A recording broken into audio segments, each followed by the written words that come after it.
The royal procession had scarcely disappeared beyond the rolling mists of the Barrowlands, when Eddard Stark's unease settled upon him more heavily than the pale wolf pelt draped across his shoulders.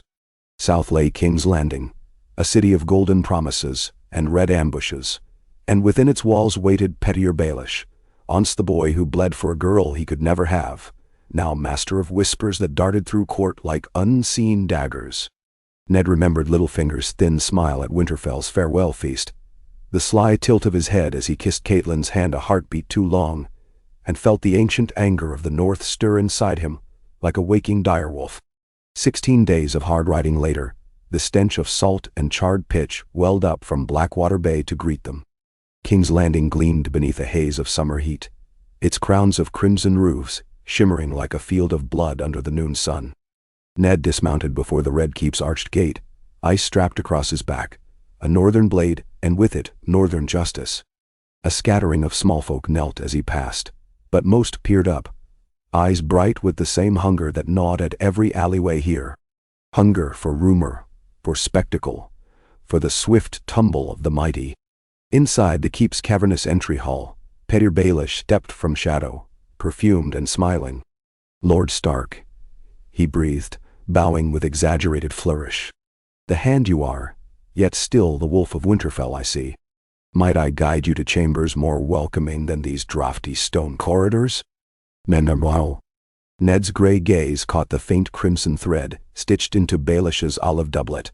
3 subtle mockingbirds perched amidst rose thorns, insignia of a man who wanted all to underestimate his claws. "I will go where I must," Ned said. "But first, matters press." He had no taste for Baelish's games. He could still hear Catelyn's voice, taut and wary, as she read Lysa's letter by firelight. "The Lannisters killed my lord husband with poison, and the boy Pettier counsels them." Baelish's lips twitched. Pressing matters indeed. The realm teems with them, like fleas on a dog. His gaze flicked toward Jory Castle, Harwin, and the 6 Stark guards bristling in mailed silence. "You've brought half the North with you, Lord Stark. I hope King's Landing proves worth the journey."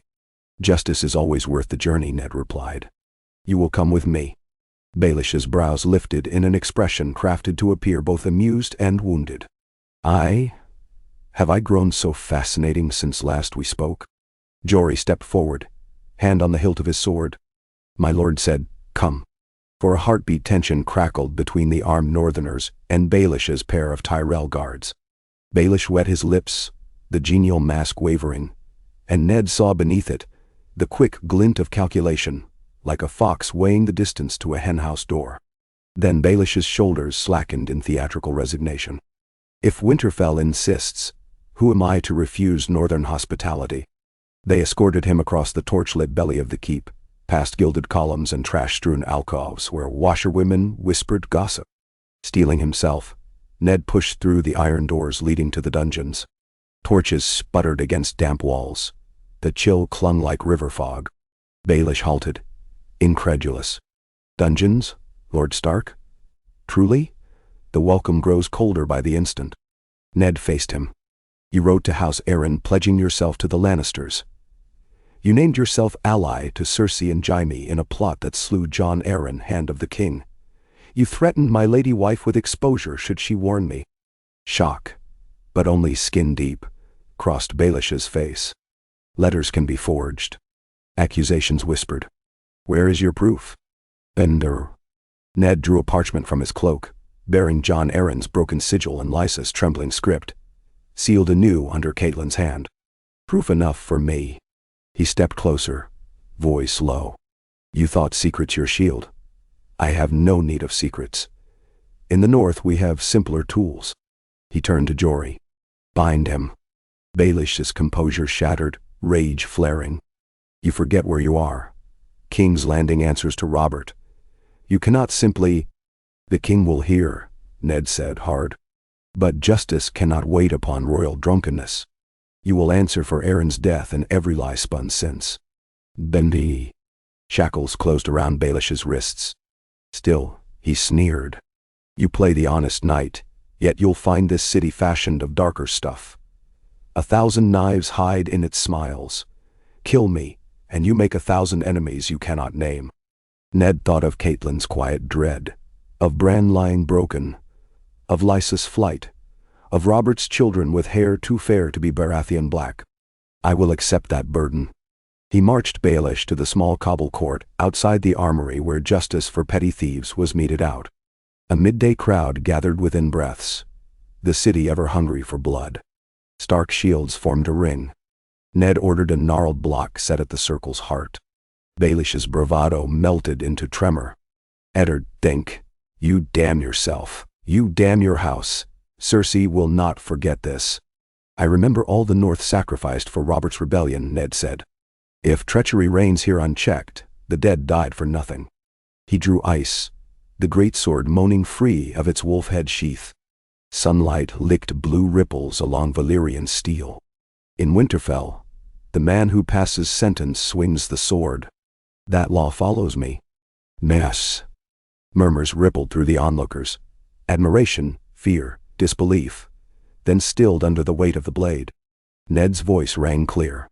Pater Baelish, for conspiring in the murder of Jon Arryn, Hand of the King, and for treason against the crown of the Seven Kingdoms, I, Eddard Stark, hand in his stead, sentence you to die. Baelish opened his mouth, perhaps to conjure one last silver-tongued salvation, but air became lost to him. Ice sang, a single downward arc flashing like winter lightning. Steel met flesh and bone with sickening finality. The crowd gasped as Baelish's head rolled, the mockingbird brooch clattering upon cobbles redder than garnets. Silence clung a moment, thick and absolute. Then city bells tolled the hour, and life moved on, as it always did in King's Landing, while Baelish's blood pooled in anonymity. Ned wiped ice clean upon a cloth of crimson silk torn from Baelish's own cloak, gave the blade back to Jory, and strode for the Tower of the Hand. Robert Baratheon was too drunk on Arbor Red that eve to summon anger. A huntsman had recounted the sight to him, a northern lord dispensing northern law, and Robert had laughed, boisterous, until wine sloshed down his beard. Pettier? Dead?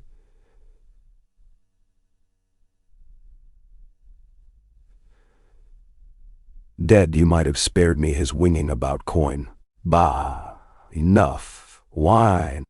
Cersei sat silent as polished amber, eyes chips of pale ice. Only her clenched jaw betrayed the storm roiling behind her calm. Varys came at dusk, robes whispering. A bold stroke, my lord. You cut deep. His round face expressed mournful admiration. But wounds fester in this city. Have care they do not poison you. Bendero. The poison is already here, Ned said. I will carve it out. That night he began with parchment. Commands to arrest Grand Maester Pycelle on suspicion of abetting the Lannisters. Riders dispatched north to River Run and Storm's End, summoning lords loyal to Robert's youth rather than Cersei's gold. Messages to Stannis on Dragonstone, urging haste to return, bearing truth of Cersei's children. Next he visited Janos Slynt of the City Watch, coin heavy in a leather purse. Hold to your oath, Ned told him. Gold for loyalty, and honor besides. Slynt weighed the purse, eyes glittering. Gold buys many loyalties, my lord, yet gold given once can be doubled by those wishing turncloaks. I trust more in fear. If I betray you, I lose my head as Baelish did. He bowed. You have my men. Within days the court quivered like a stag sensing hidden hunters. Marguerite Tyrell's bright laughter muted, for Olenna's informants told her the capital's wind had shifted. Grand Maester Pycelle was seized, beard shorn, remanded to dungeons. Pycelle's howls echoed through the keep.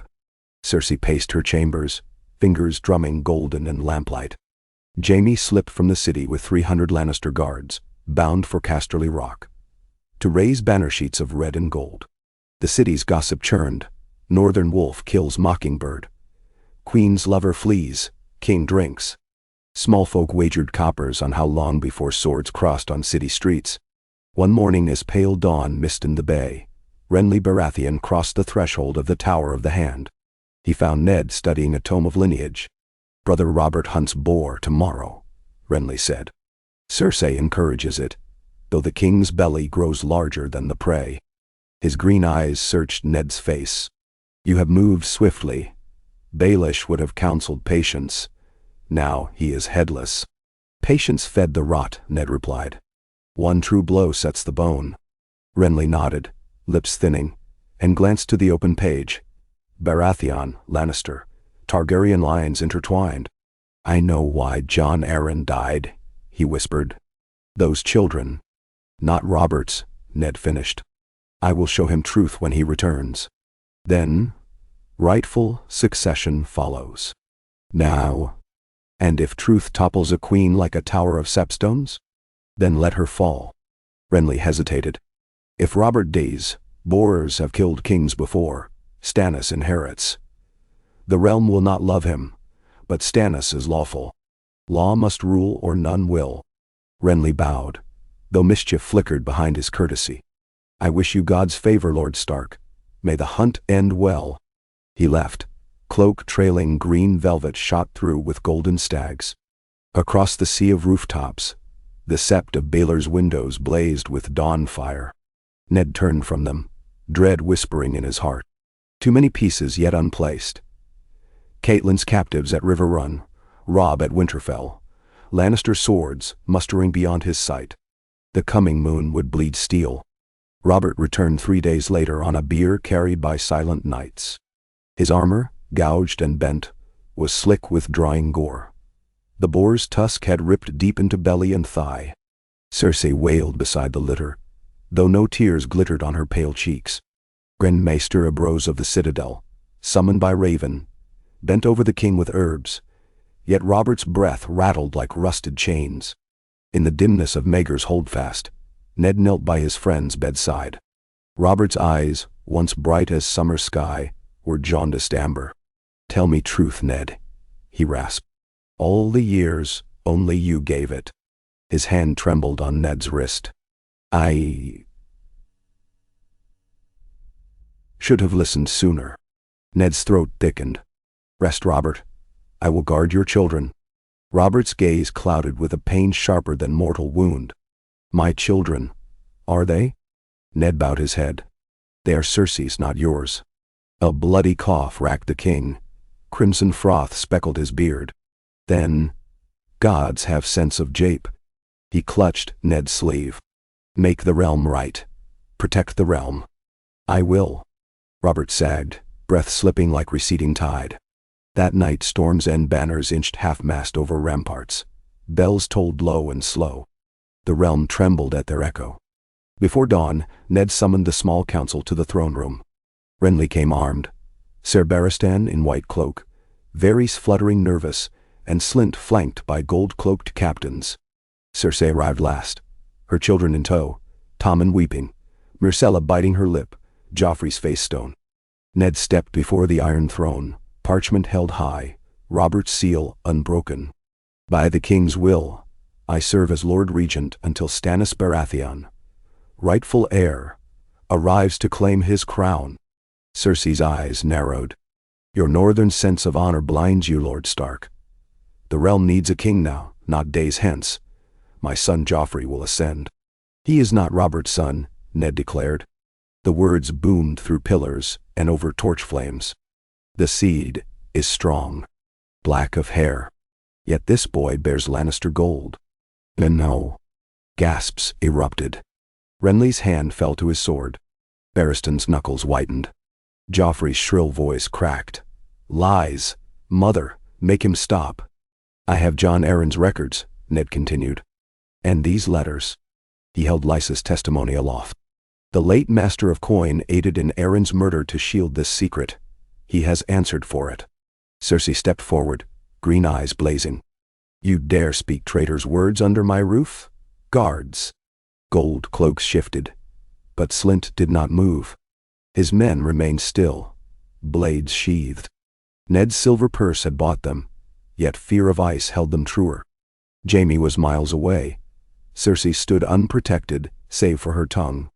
Rage twisted her features. Then you declare war on House Lannister Stark. I declare loyalty to the throne. Ned raised Robert's sealed will. Stannis is king. Renly's voice rang out, a blade's note beneath velvet.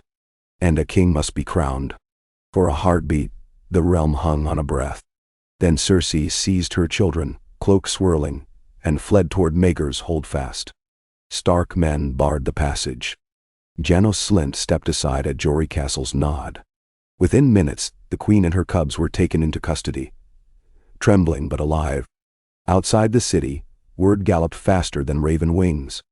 Jaime's host wheeled upon the Gold Road, clashing at nightfall with men of House Rowan. Lord Tywin gathered 20,000 beneath the tooth-white crags of the Red Fort. War howled across Westeros, but its shape was new. The North rode south behind Robb Stark, not driven by vengeance for their lord's head but by oath to his living honor. The Riverlands lifted swords beside them. Highgarden, courted by Renly, Wade's son, and rose against Lion's Roar. In King's Landing, Ned reforged government from jagged ruin. Grain stores open to the hungry debts tallied, anew free of Baelish's creative ledgers. Pycelle's quills replaced by young maesters loyal to knowledge above coin. The city watch patrolled in twos beneath banners of the direwolf and stag entwined. Symbols of old friendship reborn. Yet darkness gathered from the west. Ravens spoke of Lannister outridders burning villages, of armored columns glinting like rivers of molten brass. Tywin's wrath, denied a golden grandson's throne, spread flame across the reach. Renly departed the capital beneath moonbright stars, a green host following, banners snapping like hunting kites. He left Ned with parting words. Win the city, win the realm. But keep your eyes open, Stark. Roses have thorns as keen as lions. On Dragonstone, Stannis read Ned's summons thrice by candle stub. His jaw set like granite. He boarded his flagship, Fury, a black stag upon crimson sails, and cut through storm-slashed waters toward the capital. The man who came carried law in his heart and wildfire in his eyes. Autumn bled into winter's edge. Snow did not fall in King's Landing, but chill seeped into every courtyard. Ned walked ramparts nightly, scanning distant hills for the first banners of Stannis and Robb converging.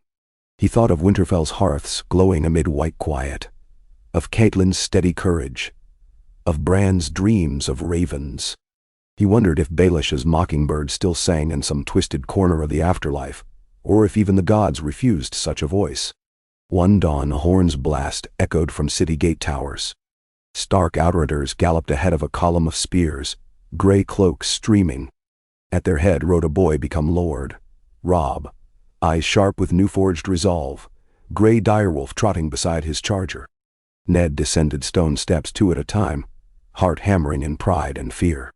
Father and son embraced beneath the shadow of the Red Keep's walls, their reunion a promise the realm would soon learn to reckon with. By noon the Blackwater shore shimmered with banners, direwolf, trout, rose, crowned stag. Stannis' fleet anchored beyond, sails taut in briny breeze. High above, the Iron Throne awaited its next occupant, forged of 1,000 surrendered swords yet eager always for more. There, in the Hall of Kings, Ned Stark would place the crown upon the rightful head and see justice served in full. But no law, no blade, could ever erase the cost already paid in blood, or the shadows cast by choices made on a single summer afternoon when he raised ice against a man whose whispers once ruled the realm. The day Ned Stark executed Petyr Baelish, the Game of Thrones changed forever. Some whispered he had slain cunning in favor of honor, that without Littlefinger's schemes the Seven Kingdoms staggered like a dragon shorn of wings. Others called it the stroke that saved the realm from 1,000 softer deaths by slow betrayal.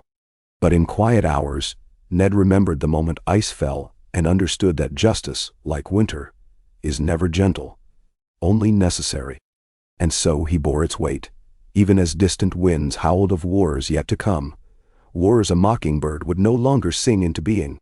The Iron Throne loomed in the echoing hall like a serrated shadow, torchlight dancing along its jagged swords. Eddard Stark stood beside it with Robb on his right, Stannis on his left. The new Lord of Dragonstone was gaunt from weeks at sea, salt and soot clinging to the seams of his mail, yet the fire in his pale blue eyes outshone every brazier. Above the dais, banners of wolf and stag hung together, temporary, uneasy truce until crown and realm were settled. Beneath, the court hummed with tension. Lords of the Reach in summer velvets, Riverland knights still dusty from the march, Stormlanders in salt-crusted cloaks, Tyrell emissaries near the door sniffing rumor like hounds. Cersei Lannister knelt in manacles before the throne, flaxen hair unbound, though not a strand out of place. Her green gaze swept the hall with practiced calm, lingering longest on the empty space atop the throne where her son once sat to sneer at the world. Joffrey sulked under guard in his chambers, silenced but unbroken. Tommen wept most nights. Myrcella stared at walls as though painting windows to a brighter land. Ned felt pity for the younger two. They were as innocent of their birthright as summer snow of war. But pity did not sway justice. Maester Ebrose announced the charges: treason, adultery, kinslaying in intent if not deed, conspiracy to murder Jon Arryn, attempted murder of Brandon Stark, attempted murder of King Robert Baratheon by enfeeblement, and the crowning sin, passing bastard issue as heirs to the Seven Kingdoms. Murmurs hissed like steam as each count settled among the nobles. Some faces turned hard with outrage, others twisted in fear for debts owed the Lion. Only Olenna Tyrell's sharp eyes gleamed. She tasted the new balance of power as a vintner tastes wine for tannin. Cersei rose when permitted, chains clinking in the hush. "I will speak," she said, voice clear. "You accuse me of crimes, yet Northmen and Stormlanders presume themselves judges. I claim trial of my peers, trial by the full court of King's Landing." Her gaze pierced Stannis. "If any Baratheon sits that throne, it is you, Lord Stannis. Yet you allow this pretender." She inclined her head toward Ned. "To wield your authority." Stannis' mouth was a blade's thin line. "The hand serves until a king is crowned. Soon I will take the chair, and your trial will proceed under my rule. But not today." She smirked. "Afraid of swift justice, Stannis? Or afraid your claim is not yet ironclad?" Robb bristled, hand on his sword pommel. Ned laid a calming palm across his son's forearm. "Enough." He faced Stannis. "We have larger wars than words.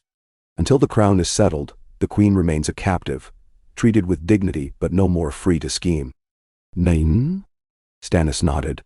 "On the morrow, I will be crowned within the Sept of Baelor. Then justice follows."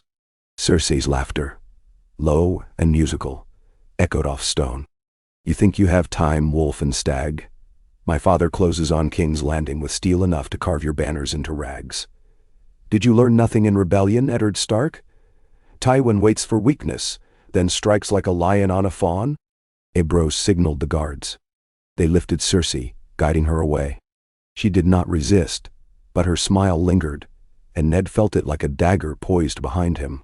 When she vanished, the court exhaled, a single breath of relief and dread tangled together. That night, thunder rolled in without rain, rattling shutters while counselors argued in the Tower of the Hand. Renly had returned under secrecy, leaving most of his army encamped south of the Mander. He outlined his bargain: "Give me the crown, and I bind Highgarden's spears, my own Stormland strength, and the Reach's grain to your cause against Lannister. The realm needs a young king, beloved. Stannis holds law, yes, but not hearts." Mender yawned. Stannis' reply was iron. "Law is the spine. Without it hearts break. I will not abandon rightful claim for songs." He glanced at Ned. "What say you, Lord Stark?" Ned weighed the choice with the heft of ice in his mind. Stannis was correct. Legitimacy rooted in law, in oaths, was the wall that kept chaos's tide. Yet Renly's offer promised numbers, morale, supply. "The realm cannot afford another civil war within our walls," Ned answered. "If we contest the crown now." House Lannister marches unopposed. Renly's green eyes glittered. "Then choose the stronger stag." "Stannis is the elder brother," Ned said. "If you dispute his claim, do so with swords after the Lannisters are broken, not before." Renly's jaw tightened. "I admire your honor, even as it dooms men." He swept out, cloak snapping. When the council dispersed into the corridor's flickering dark, Ned lingered alone by the hearth, studying the flames. Ice leaned against the stones, its wolf-head pommel gleaming bronze red in firelight. He remembered Baelish's blood dripping from the blade, and wondered how many more lives it would reap before peace. Catelyn's face hovered in memory, pale, determined, trusting him across hard miles. He prayed to the old gods that his next decision would not betray that trust. At dawn, bells tolled. Courtiers and small folk gathered around the sept of Baelor. Stannis knelt before the high septon, crystal crown lifted high, the air heavy with incense. Ned stood close, sworn brothers of the Kingsguard beside him. Sir Barristan, stoic. Sir Aris Oakhart, uncertain. Sir Mandan Moore, blank as polished steel. Robb waited near the steps with Grey Wind pacing at his side, drawing awed whispers. When the crystal tears crown settled upon Stannis' brow, a murmured cheer rose, thin but growing. He turned to the crowd, voice ringing. "I swear justice and protection by Light of the Seven and by the old gods of the North. Let all who hold true hearts stand with me." Some shouted approval. Others offered only wary silence. As the procession spilled into the streets, a messenger stumbled up the hill, blood spattering his tabard. "Lannisters at the Trident," he gasped. Ser Edmure Tully beaten back. Lord Tywin crossing south. Panic rippled through onlookers. Stannis' eyes narrowed. "Then war is upon us." And so. Lord Tywin Lannister advanced like a wildfire of banners, each billowing lion head consuming leagues of riverland farmland. He split his forces. Half under Sir Kevan shadowed the coast road toward King's Landing. The rest with him pushed toward Harrenhal Iron Citadel, vast enough to quarter an army twice his size. Ravens told of burning villages, women herded for spoil, stores seized. When word reached River Run, Catelyn left with the Blackfish to muster outriders and harry the foe's supply lines. Arya, restless and wild, begged to ride, but Catelyn sent her north to Winterfell for safety. Sansa remained in King's Landing, quietly tutoring Tommen and Myrcella in the gallery where sunlight filtered through broken-colored glass, the lion cubs clinging to her gentleness like kittens seeking warmth. Inside the Red Keep War Council mapped strategies. Robb urged a swift strike to relieve River Run and draw Tywin into disadvantage. Stannis favored holding the city, letting Tywin exhaust supply against stout walls. Ned listened, considering terrain had last seen as a younger man riding with Robert South. "Tywin counts on fear," Ned said at last. "If we retreat behind walls, he grows bolder. If we march half-prepared, he smashes us. We must divide him, as he divides us. Renly's strength rots idle in the reach. We need it." Stannis scowled. "He will not bend." "Then give him the illusion of a throne." Ned proposed they name Renly Lord Protector of the Stormlands and Master of Laws, prestige without crown, binding his loyalty under oaths to Stannis. Some balked, but Stannis relented. Law allowed the king to elevate offices as he wished. Ravens flew that night. Renly's answer arrived within days. A sealed parchment, the wax imprint of the stag, and rose entwined. He accepted, with conditions, assurances of fair governance, grain subsidies, pardon for bannermen who had first knelt to him. Stannis conceded grudgingly. "Better an overproud brother than a lion at the gate," he muttered. Troops soon streamed up from the south. Bright green and gold ranks of Tyrell spearmen, Stormland knights with thunderbolts on shields, evening the field against Lannister numbers. Supplies rolled in wagons, wheat, salted beef, barrels of mead, filling King's Landing's emptied granaries. Yet the capital itself remained a tinderbox. Word of Cersei's capture spurred riots among Lannister loyalists, and Sellswords owed coin by the former master of coin. Ned's gold cloaks patrolled ceaselessly, but blades flashed in night alleys, corpses turning the gutters foul. Varys whispered warnings of faceless men hired to murder the hand, of wildfire caches secreted by old alchemists, of flea-bottom gangs buying lion-emblazoned shields. Each sunset seemed to dim a little sooner, as if the sun feared to linger over such breeds of treachery. During one council session, Sansa burst through the doors, cheeks flushed. "Father, Tommen has vanished." Ned sprang up. Search parties swept the keep, At dusk a stableboy confessed a coin-heavy man had taken the little prince by boat toward the bay. Varys' webs traced the kidnapping to Lannister agents, and insurance, Cersei's hand from prison. Stannis pressed for immediate execution of the queen. Ned refused. "We are not butchers," he snapped. "If we kill her, Tommen dies." Instead, he ordered fleets anchored at Blackwater Rush to sweep every cove. Davos Seaworth, newly arrived from Dragonstone, sailed his black-sailed Black Betha under moonless sky, slipping past patrols until he found the hidden galley near Maidenpool. A brief fight, crossbows twanging, oaths shouted across dark water, and Davos hauled Tommen weeping but unharmed back aboard. When Tommen clung to Ned's cloak, the hand knelt and smoothed the boy's hair. "You are safe, lad." Tommen sniffed, bravery flickering. "I want my mother." Ned swallowed. "I know." He took Tommen to Cersei's cell the next morning. The reunion shook court and prison guard alike.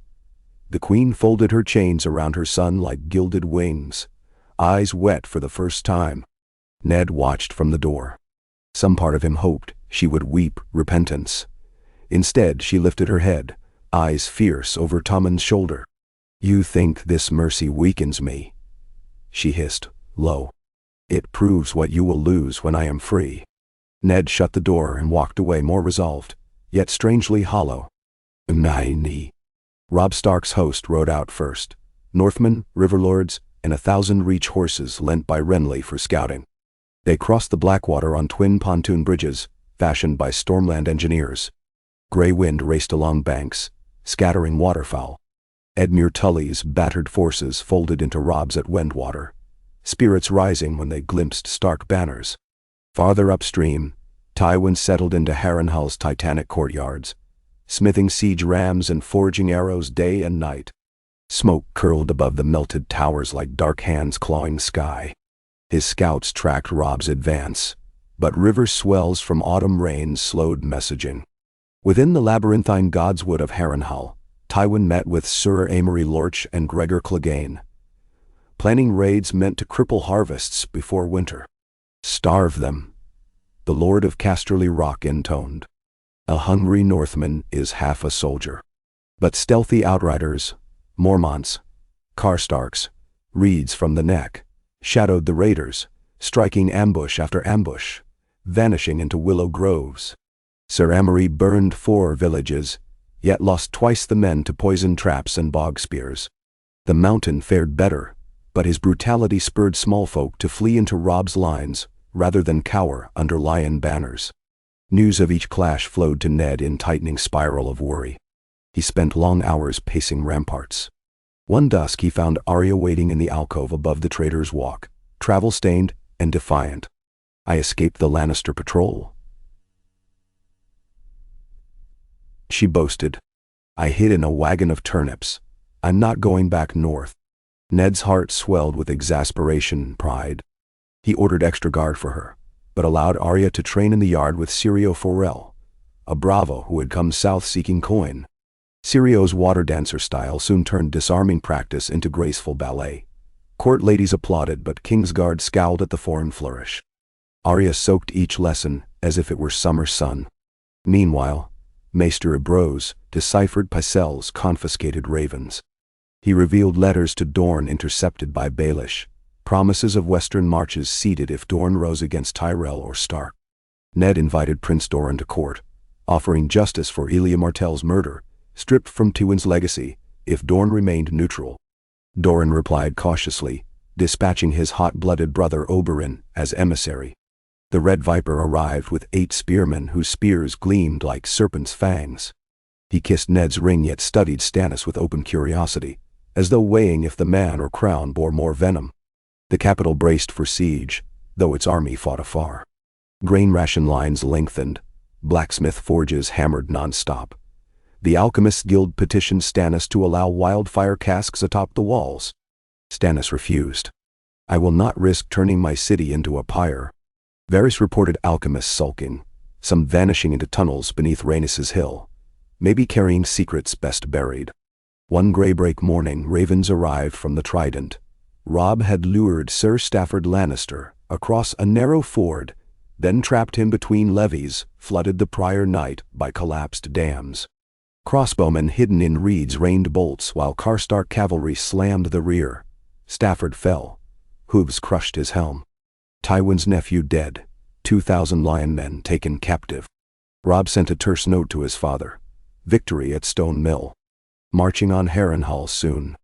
All quiet among my bannermen. Give the king my regards.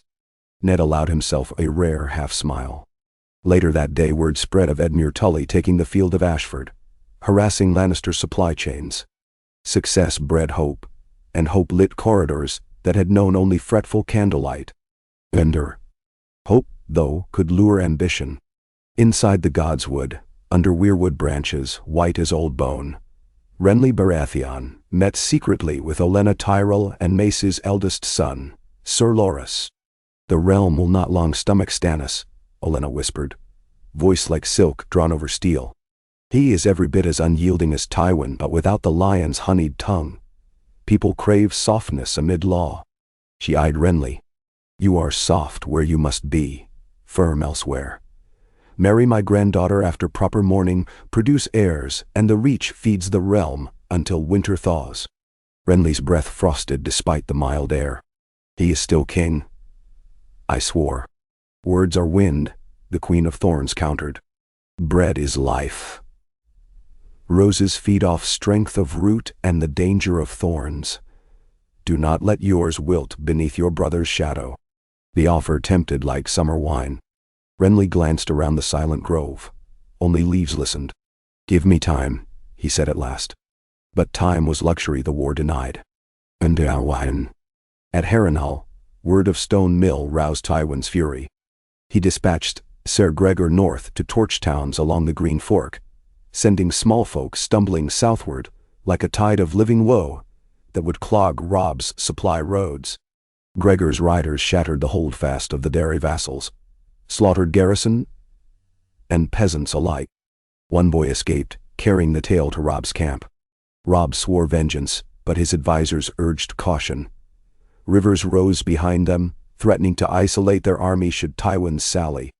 It was then that a white raven arrived from the citadel. Winter had come. Snow dusted the roofs of King's Landing days later, rare as a maester's smile. Children chased flakes through streets. Beggars shivered harder in doorways. Ned watched from the Tower of the Hand as the first pale veil blanketed red tile. Winter's herald always stirred something in his northern blood, a solemnity and strength. He prayed it would slow the Lannisters, but knew hunger killed as many as swords. As if to prove him right, a riot sparked in Fleabottom over bread pricing. Gold cloaks intervened, stones flew, a fire broke out in a tannery. Ned led riders himself, ordering water wagons, smothering flames. He returned soot-black, jaw clenched. This city will starve if war drags, he told Stannis. We must end it soon. Stannis agreed. They devised a hammer and anvil. Robb would press Harrenhal from north and east, while Stannis marched west from King's Landing with fresh Reach levies, squeezing Tywin. Davos would sail up the Blackwater with supply barges to keep lines fed. Ser Barristan volunteered to ride with Stannis, his honor aflame at waging another campaign for a rightful king. Ned lingered in the capital, to govern and defend should Tywin gamble a lightning strike, though each choice felt like splitting his body between two fronts. Before departing, Stannis visited Cersei. She sat sewing torn satin with Tommen reading aloud beside her. Stannis' expression remained carved stone. Your father's host marches ruin across the realm. Send a raven commanding him to yield. Cersei's needle paused. And if I refuse? Stannis' hand rested on Lightbringer's pommel, an ordinary sword by all lights, but she understood the promise. Then I try you for treason, and Tommen loses his mother as Joffrey will lose his father's lands and titles. Cersei studied him. You will kill my son next. No, Stannis said, voice hoarse. Your line is ended anyway, but kill me, your father will. Choose. That night, a raven winged from the maester's rookery bearing Cersei's hand and seal. Whether it carried surrender or secret code, Ned could not know. He could only trust the next day's fateful coils. And one. Robb encamped 3 leagues north of Harrenhal, banners snapping in frigid wind. Fires brightened the swampy gloom as night deepened. He stood with Greatjon Umber and Brynden Blackfish atop an earthen redoubt. Distant towers flickered orange where Lannister forges glowed. "He will not sit idle," Brynden muttered. "Tywin's no rat to wait in ruin. Let him come." The Greatjon boomed, hands flexing. "I've sharpened my axe for lion pelt." But Tywin had studied Robb's tactics. While decoy campfires burned within Harrenhal,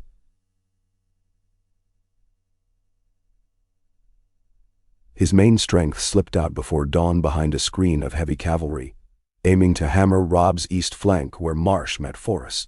Scouts missed the movement in thick fog. The attack erupted with horns and roaring steel.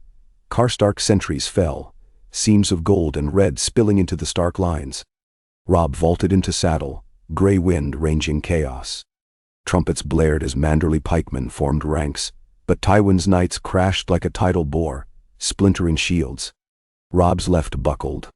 He ordered a feigned retreat into boggy ground, counting on the lion charge to mire. The maneuver half succeeded.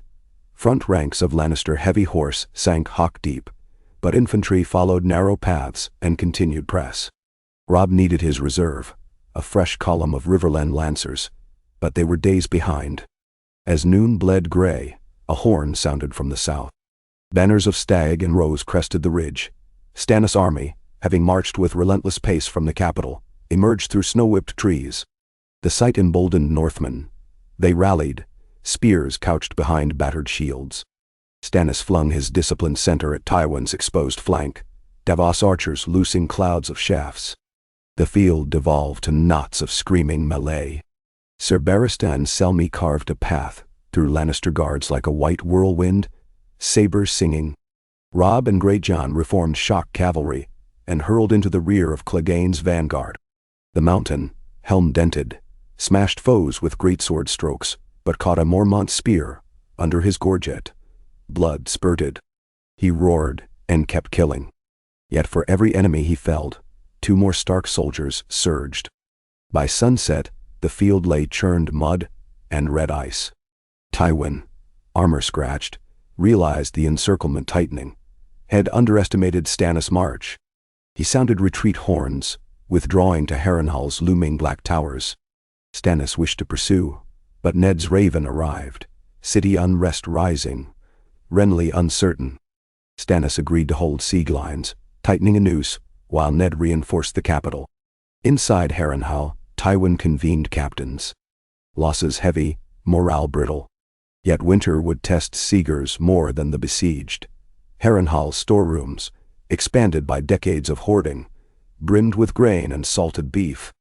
Tywin resolved to wait, dispatching swift riders to River Run to stir a second front, hoping to draw Robb away. He also sent gold and promises to the Iron Islands. "Strike the north while wolves gnaw lions," his message to Balon Greyjoy read. In Pike's storm-washed halls, Balon chuckled. Weeks turned to a month. Snow in King's Landing deepened, but rationing kept bellies from empty. Ned received daily reports. Blackfish's river raids continued. Renly drilled his host near Bitterbridge, but also entertained Tyrell knights with tourneys. Sansa wrote letters home, describing the quiet hush of winter in the capital, Arya's endless energy, and Tommen's gratitude for lessons in courtesy. Each parchment eased Ned's worries, like distant hearth glow. One dawn Varys arrived breathless. "My lord, urgent. A hooded man captured by gate sentries. Claims he rode all night from Storm's End bearing confession of sorcery." Sorcery rarely meant truth, but Ned followed. In the dungeons, torchlight revealed a gaunt sailor with crusted wounds. He told a tale of Melisandre of Ashai, a red priestess serving Stannis, seen walking battlements, whispering prayers that made shadows dance like living men. He carried a burnt parchment depicting a stag aflame, scrawled with Valyrian glyphs. "She means to summon demon," he rasped. "I fled."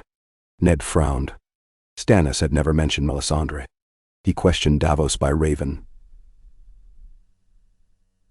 The smuggler replied.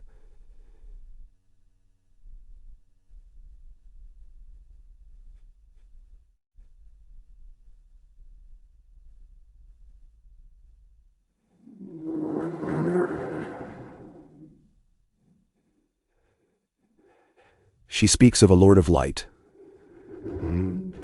Nothing more. Rumors spiraled, whispers of fires in the siege camp at Harrenhal, of wild shape moving at night beyond palisades. When a Lannister scout was found headless yet body unmarked, men muttered of shadow assassins. Ned feared fear itself might crack alliances sooner than Lannister swords. He summoned Stannis Esquire, the boy Edric Storm, half-brother to Renly and Robert. Edric spoke shyly of Melisandre's sermons, how she promised a dawn after darkness. Ned reminded himself king's courts ever housed mystics, alchemists, septons. Still, unease coiled. On the last night of the year, as snow sifted silver over rooftops, Ned stood by the battlements. Arya joined him, dark hair blowing. "You look south," she said. "Like you're waiting for something awful." "Eyes watch the storm to know when to close gates," he replied. She leaned on the parapet. "When the war is done, will we go home?" "Yes." "Will you let me bring Syrio?" Ned smiled softly. "If he wishes to brave northern winters." Arya's grin flashed white. "Then he'll come."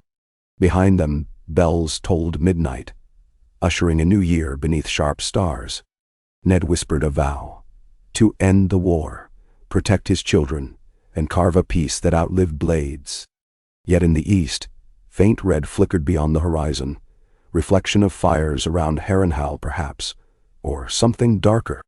The Game of Thrones had shed cunning when ice fell on the Mockingbird, but it had birthed new perils, shadows in flame, sea-borne threats, and ambitions cloaked in green roses.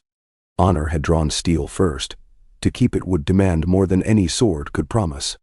And so, as wolves howled in distant Kingswood and lions prowled ruins' halls, Eddard Stark set shoulders beneath winter's mantle, ready to bear whatever trials the dawn would bring. A dawn of iron frost tinged the sky violet as Ned Stark received the raven that shattered the brittle calm clinging to King's Landing. Its black wings carried a message written in Tywin Lannister's spare, brutal hand. Terms of parley. He proposed an exchange of prisoners, Cersei and Joffrey for Sansa, Tommen and Myrcella, under the ancient weirwood that thrust its pale branches above the crumbled sept of Harrenhal's godswood. Robb's camp, still ringed by mist and siege lines, would host the meeting. Failure to attend, Tywin warned, would see Harrenhal's defenders catapulting captive smallfolk over the walls, until the ground outside grew soft as mud with corpses. Ned clenched his jaw until bone ached. The threat stank of desperation, and cunning channeled through cruelty.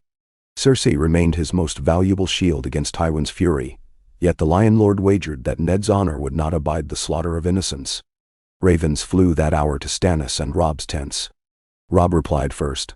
"Bring the queen north and hold her close. Let me parley. The men outside those walls answer to me, and Tywin dares not spit in a young wolf's face without tasting his teeth." Stannis' letter came later, blade-sharp script advising caution. "Tywin seeks to divide. Do not give him the boy Joffrey. He is proof incarnate of treason. Offer Myrcella alone, with escort of septa and maester, in trade for smallfolk lives. If Tywin refuses, brand him butcher before the realm." He then added a postscript glacial with irony. "Tell Lord Tywin I envy his faith, that the gods would still hears Lannister prayers."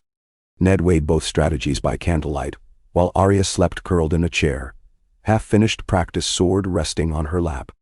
Sansa had taken Tommen and Myrcella to the royal apartments, where a fire crackled bright despite rationed wood. Varys advised sending no royal child at all, whispering, "Let the lions roar to the empty hills. Their echo will starve them." Ser Barristan counseled parley, with overwhelming escort and hidden archers. In the end, Ned chose a path cut straight as ice. He would ride himself, bearing Myrcella, and enough bread to ransom a city. Yet he would insist the butcher's games end or Tywin would face not only northern ire, but Stannis' wrath for crimes against the smallfolk. He entrusted Ser Barristan with command of the Red Keep, Renly with policing the city in his absence.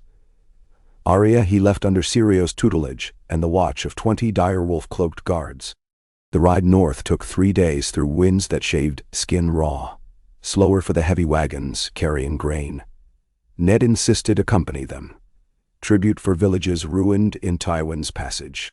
When they reached the siege perimeter, Stark outriders hailed them with wolf cries. Robb emerged astride a dark charger, Grey Wind pacing at his flank. Father and son clasped forearms. Only then did Ned unclench the tight coil inside his chest, seeing his boy still alive, eyes keen as winter stars. The godswood beyond Harrenhal's charred shell stood eerily silent. Frost silvered heart tree leaves, and the great weir faces wept, sap frozen like rubies. Tywin arrived beneath a crimson pavilion adorned by bull banners of House Payne and the golden crimson whirl of Lannister. At his side strode Sir Kevan Doer, the mountain in soiled plate, and Pycelle, robes soot-stained from the castle's cold hearths. They led a ragged line, 20 small folk bound in chains, faces blue with cold, and, battered but alive, Sir Desmond Grell of Riverrun, Edmure's master-at-arms. Ned dismounted with Myrcella swaddled in sable to shield her from the biting wind. Her eyes, emerald and wide, flicked between gray wolves and roaring lions with the dazed terror of a doe cornered by rival packs. Tywin's gaze fixed on the girl first, jaw muscles twitching, then rose to Ned's. "Lord Stark," he said, voice thin as ice glazing still water. "You risk much to come."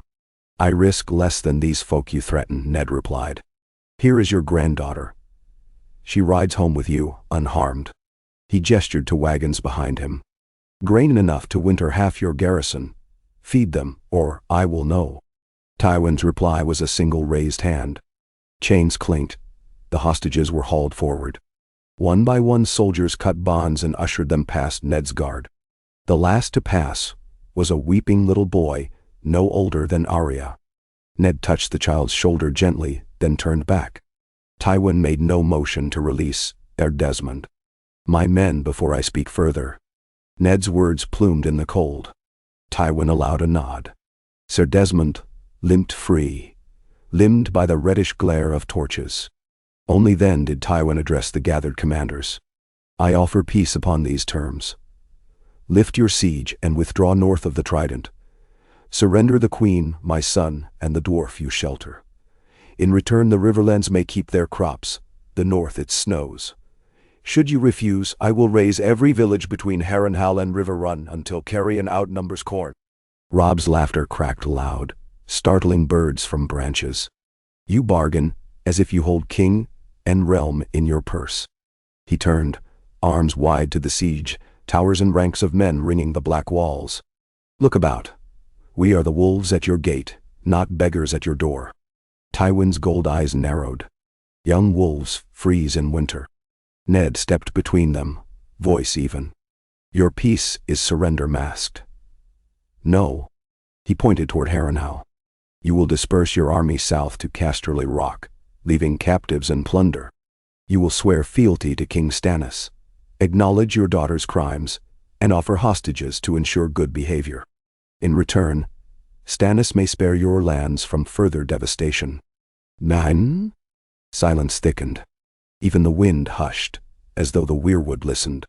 Tywin's cloak whipped, crimson over mail, yet his face betrayed nothing. "You mistake the situation," he said softly. "Harrenhal's stores will outlast any siege, and winter favors men who hold walls." Ned drew breath to answer, but before sound formed, the weirwood shimmered. Sap that had glistened ruby began to smoke, hissing against bark as though molten. Branch shadows writhed over snow. The air tingled with a charge that lifted hair on flesh. From the tree's hollowed heart a shadow spilled, tall and thin, its edges wavering like torchlight seen through oily water. It took on shape, antlers of curling black flame crowning a stag-headed thing wielding sword of darkness. Gasps escaped soldiers' lips, even the mountains. The shadow moved soundlessly toward Tywin. In his long life, the Lord of Casterly Rock had faced berserker clansmen and dragonspawn rumor, but this heather-black presence froze him. He stepped back involuntarily. The shadow mirrored, blade level. Then a second shape poured from beneath the heart tree, slim and gliding. Female silhouette, red glowing at edges of hair like embers of a dying hearth. It floated toward Ned, hand raised in silent halt. Every man present seemed carved of ice, unable to draw sword or prayer. Only Grey Wind reacted. Hackles high, he lunged, teeth bared. His body passed straight through the stag shadow, landing in a spill of frost, whimpering confusion. The female shade extended its hand nearer Ned's chest. Inside the translucence flickered veins of flame. Ned felt heat akin to forge bellows sear against his sternum without burning cloth. A voice whispered in his mind rather than ears, a woman's voice, deep tinged with a distant accent. Bend not to lion nor rose. Kneel to the Lord of Light and Live. Refuse and darkness swallows all. Ned clenched his jaw. I kneel to no shadow, he growled. He could not tell if he spoke aloud, but Myrcella trembled behind him, sensing forces unseen. A clash of steel rang as Tywin overcame terror enough to draw his longsword. Its Valyrian steel rippled dark crimson in torchlight. He slashed at the stag form. The blade sliced nothing but air. Shadow Sword answered, a single, silent stroke, and Tywin staggered, gauntlet flying from his hand as if struck by unseen mace. Blood welled from a gash across his palm, instant frost crystals blooming along red droplets. Enough! A voice roared from siege lines. Stannis Baratheon, astride a rangy gelding, galloped into the glade, Melisandre clinging behind him. She climbed down, scarlet silk swirling. With swift steps she approached the shadow stag and female companion. Her arms raised, her voice poured Valyrian syllables bright as coals. The shadows knelt, then dissipated into spirals of smoke that the wind snatched. Soldiers murmured and crossed themselves. Tywin stared at his bleeding hand, then at Melisandre. Hatred etched deep in his stoic mask. Witch. Her red eyes sparked amusement.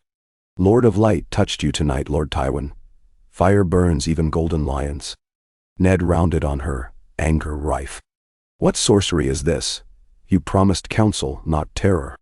Melisandre looked past him to Stannis, who dismounted grim. Your grace, the shadows answered your need. The darkness in Harrenhal fed them. Stannis' face tightened, but he raised a hand to still further outcry. To Tywin he said, you are shaken. Use wisdom now. Accept Lord Stark's terms or burn beneath lingering shadow. Tywin wrapped wounded hand in silk torn from his cloak. He surveyed the assembled armies, the glade where now only fading tendrils of smoke proofed the unnatural. Very well, he said, voice coarse. I will treat, shall your king treat. Swear on the seven, Stannis demanded. I swear by gate of gods and gold, Tywin muttered.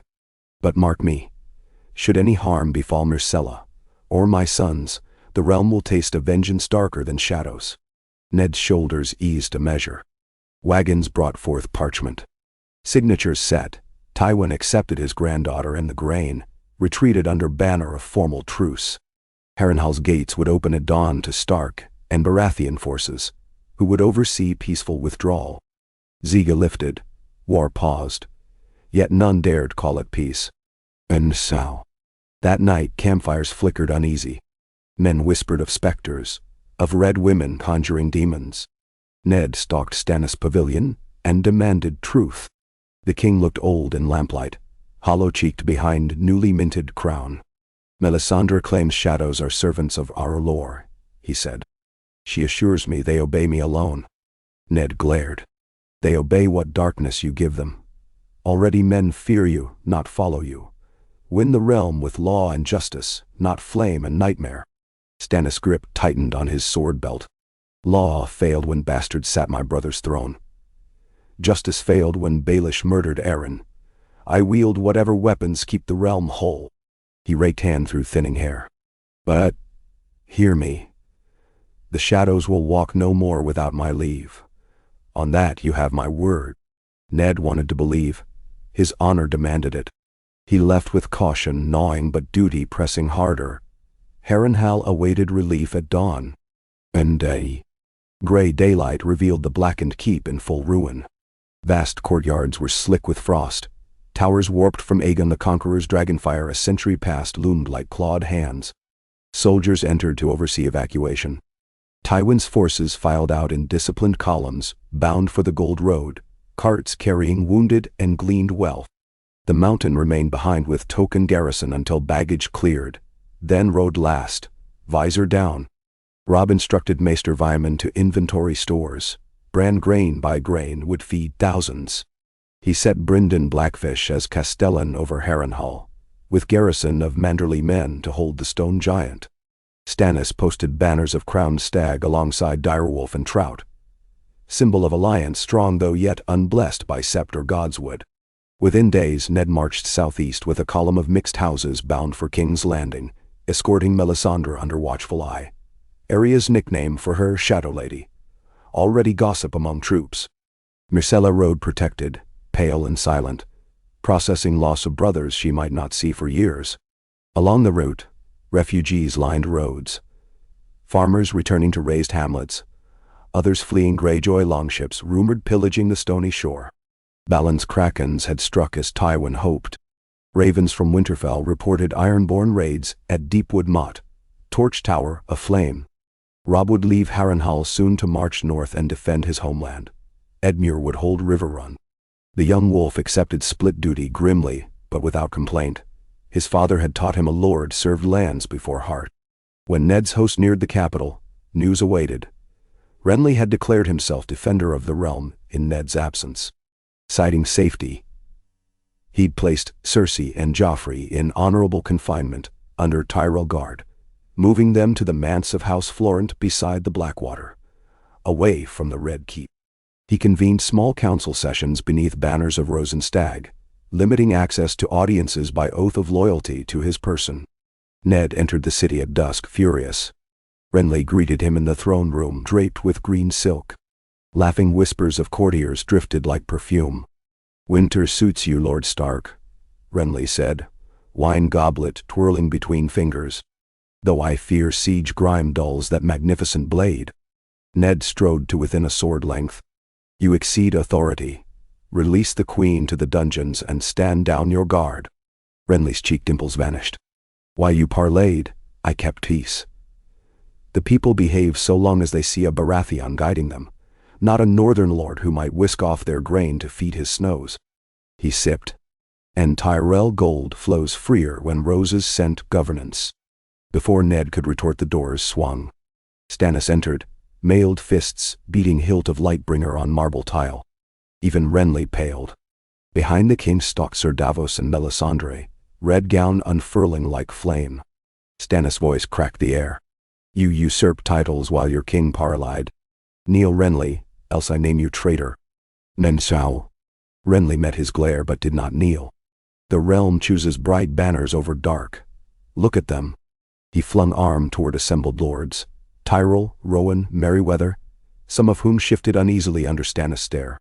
"They crave hope, not your iron rod." Stannis stepped closer. "Hope without law is poison. Bend." Renly's hand slid to sword. Knights moved, tension coiled. Then Melisandre whispered a Valyrian syllable, and torches flared brighter, casting every shadow long. Glimmer slid across steel. Lords gasped. Renly's eyes flicked to the flickering darkness behind him, memory of Harrenhal's rumor evident in his fear. He exhaled, forced a smile, and dropped to one knee. "I yield to my brother for the realm's good." Stannis glanced aside at Ned, who gave a subtle nod. Renly rose when bidden.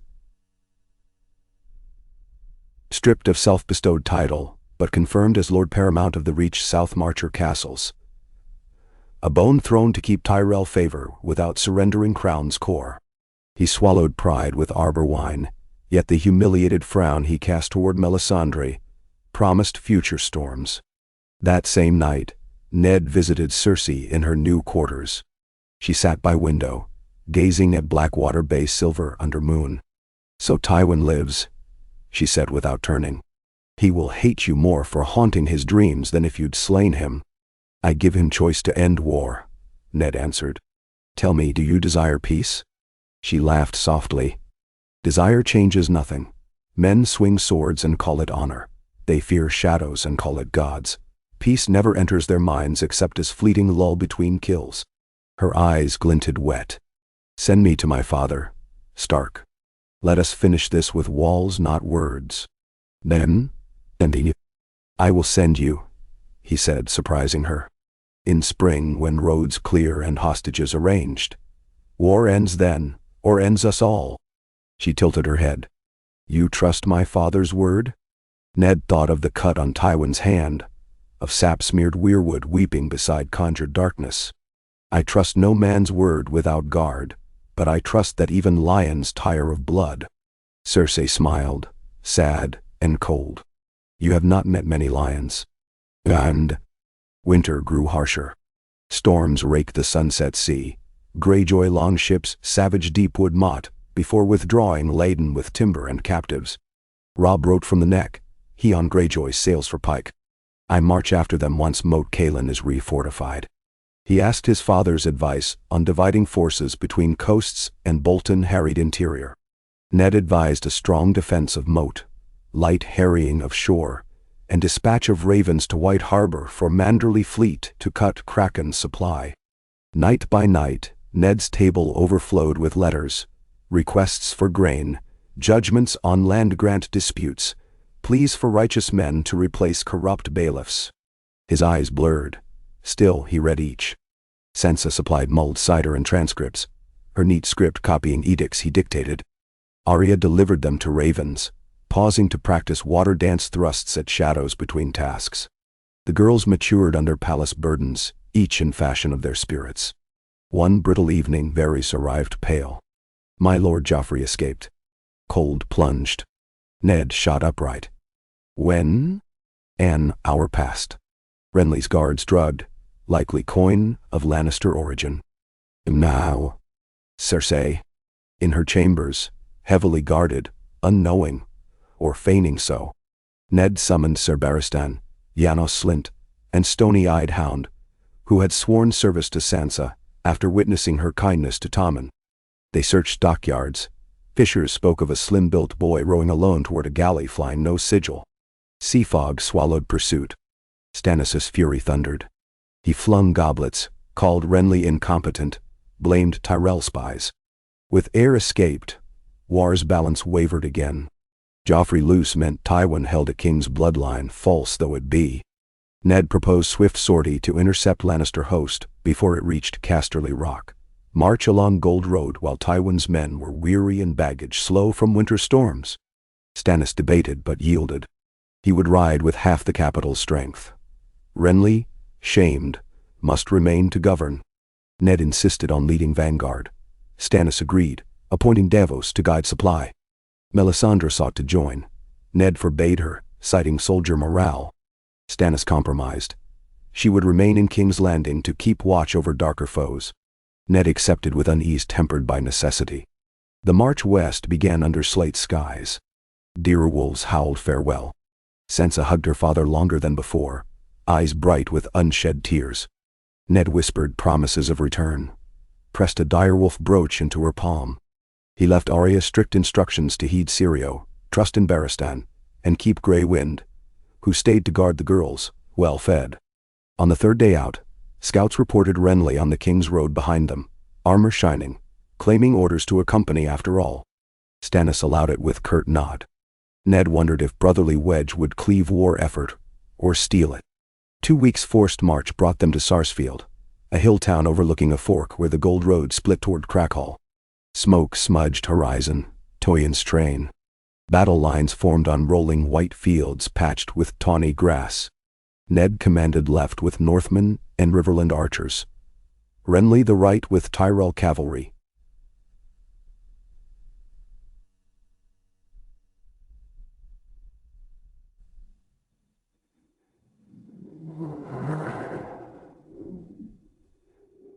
Stannis center heavy infantry.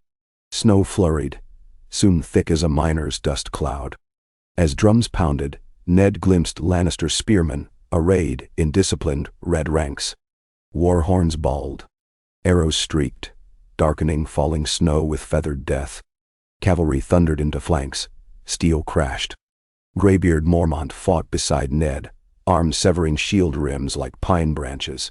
Arrows hissed, sank into Manderley banners. White Harbor knights fell but wove shield wall anew. Midfield, Stannis drove pike line through Lannister center, but Tywin countered with reserves led by Kingsguard, turned renegade Sir Boros Blount clutching banner of roaring lion and stooping crown. Lines wavered. Ned urged Karstark horse into gap, swords wet. He felled a knight whose helm bore lion wings, then parried another. Winter breath, burning lungs. Across snowdrift he saw Renly pressing forward, green cloak a bright shard against gray. Suddenly, a shadow flickered at Renly's back, impossible in diffused daylight. Ned blinked. Vision cleared. No shadow. Yet Renly faltered, hand to chest. A Lannister halberd punched through his gorget. Renly toppled, eyes wide in frozen shock. Tyrell Bannerman screamed, charging to shield the fallen lord. But lines buckled under confusion. Ned roared for Mormont to reinforce right. Snow muffled command. He spurred toward Renly, but battle swallowed him. Tywin's right wing exploited chaos, driving wedge between Tyrell and north ranks. Stannis saw from ridge. He ordered Davos reserve archers and the fiery heart banners of Baratheon to wheel right, unleashing volleys that shredded lion surge. Yet victory dangled precarious. Ned reached Renly as healers dragged him behind lines. Blood frothed from pierced lung. Renly clutched Ned's wrist, breath rattling. Tell Loras, Rose, never fades. Eyes dimmed. He died as horns brayed fresh assault. News rippled. Tyrell knights fought like men possessed, avenging fallen lord. Knight of Flowers led charge, tears silvering cheeks. They split Lannister flank, shattering morale. Tywin signaled retreat, horns keening loss. Stannis urged pursuit. Davos cautioned nightfall imminent. Ned insisted Tywin crippled but cunning. They advanced cautiously, harrying rearguard until dark, then set camp among snow-soaked corpses. Victory came at cost. Renly dead, Tyrell loyalty uncertain, blood-soaking fields miles long. Stannis held ground but not relief. He counted dead by lantern among drifting flurries, jaw clenched. Ned stood over Renly's shrouded form. Heart heavy. No flicker of shadow lingered, yet image seared memory, a shape at odds with sunless sky. Did Melisandre send it despite pledge? In pre-dawn gloom, Tyrell Bannerman approached demanding audience. Sir Loras, eyes red, but voice calm as iced wine, pledged houses of reach to King Stannis, for sake of realm and in memory of my lord. Yet when he bowed, his gaze held frost. Vengeance had set root. Ned feared where it would grow. Stannis ordered pursuit resume. Days passed in forced marches, but Tywin vanished across snows toward the rock, leaving dead villages behind. Scouts learned Joffrey reached Casterly Rock safely.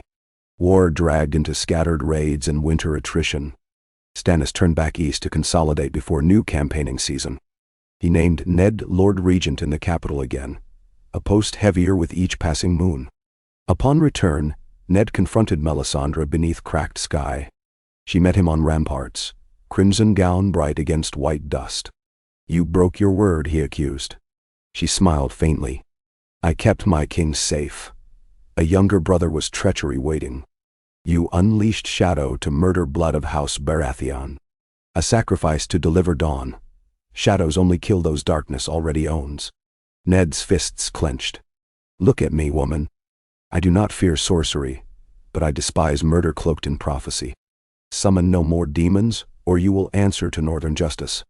Nemnorwine Ser. Her red eyes glinted like embers. "Justice is flame, cleansing cold." She turned, leaving footprints melting snow. Ned watched until wind erased them. Nemnorwine. Letters from Winterfell darkened. Bolton Bannerman resisted Robb's calls, muttering that war south served no northern hearth. White Harbor starved. Grain tariffs south pinched. Greenland raiders from Ice Bay harassed coast. Robb wrote, "I cannot guard two fronts." Victory at Sarsfield counts little if my people die. He implored father's return north. Ned's heart pulled like tide. Stannis needed him. Realm demanded rule. But family, roots deeper than crown, cried louder. Ned sought Stannis in council chamber. Your Grace, my son needs me. Let me return north, crush Greyjoy's steady bannerman, name a new hand. Stannis rubbed temples. Who else keeps lords from each other's throats? Lord Davos holds your trust. Ser Barristan, your honor. Choose one, or Grand Maester Abrose for Quill. Stannis studied Ned, weariness carved in lines. Very well. Barristan is soldier, Davos smuggler turned lord. Both lack breadth. But I owe you debt beyond crowns. Go. He clasped Ned's forearm. Bring the north in line for winter grows teeth. Ned departed within week aboard Black Betha up the coast, escort of Manderley galleys. Sansa wept but understood. Arya squeezed him in hug rough as sparring blow. He left them rings of House Stark and letters of fatherly counsel. Grey Wind pressed snout to his hand, whined. Then turned to watch the girls, promise of protection and golden eyes. As sails billowed, city receded. Spire of Sept, red tower of Maegor, black scar where wildfire caches exploded unseen months prior in catacombs, rumor said by accident, though Ned suspected sabotage. Melisandre's red glimmer watched from wall, until distance swallowed color. Sea spray salted beard, gulls shrieked omen. Ned stood sternside, gazed north where family, hearth, and one more battle waited. He thought of ice and fire, shadows and crowns, honor and cost. He had swung sword that changed realm, and set forces in motion no mortal chart could plot. Yet his duty remained unchanged as snow on direwolf fur. Protect those who bore his name, guard realm from ruin, and tilt scales toward justice. No matter how shadows stalked chalice of power. Sun slid behind white-capped waves. North beckoned, unyielding, immense. Ned Stark breathed deep, tasting chill foretelling storms, and readied his heart for the final trials of winter's war. The first gray fingers of false dawn traced the eastern horizon when Black Betha ghosted into the bight. Her black sails furled, oar banks pulling in chill silence through blankets of fog. The thicker air smelled of pine and peat and iron-rich mud. The scent of home Ned Stark had carried like a holy talisman through every sun-blasted league of the south. Wind snapped from the north, sharp enough to slice thought to the bone. It braided his hair with ice, but he welcomed its bite, for it scrubbed southern dust from skin and soul alike. He had given 5 straight years of peace to the realm once. He would give 5 more if winter spared him. But first he must stitch the torn fabric of the north before the snowstormed seams split altogether. At his shoulder stood Lord Wyman Manderley, belly swaddled in sable, eyes narrowed to frost-rimmed slits. "We row quiet as thieves, my lord," the big man rumbled. "If the Kraken's nest at Widow's Watch we may slip past unseen." His breath plumed like a cook's oven. Even after half a lifetime in White Harbor, the Lord of Newcastle hated small boats and narrow waters. He kept one hand glued to the rail, as though the sea might lurch up and swallow him. "Thieves take, Lord Wyman," Ned replied. "We come to give. Deepwood burns. Flint's finger starves. We bring timber and corn, and justice to those who left our people, to ironborn mercy." The deck lurched. On the riverbank, black trees canted over mirror-smooth water, snow sagging on branches like silent spectators. Ned's escort, 3 lean ramships crewed by Northmen and a dozen Manderley galleys, moved single file, oars muffled in leathers.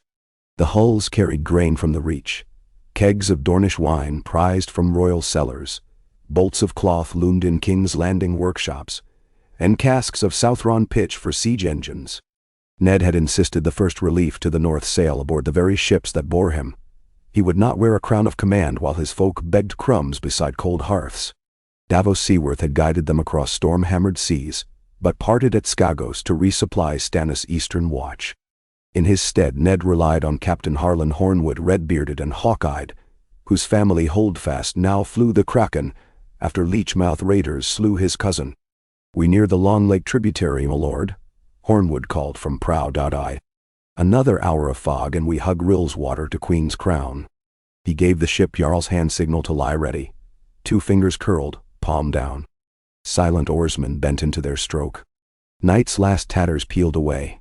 Sunrise draped pale rose across the water. At the mouth of the rills, a gutted fishing village hunched like a picked carcass. Blackened timbers jutted amid drifts. Charred boats lay overturned, hulls hacked with axes.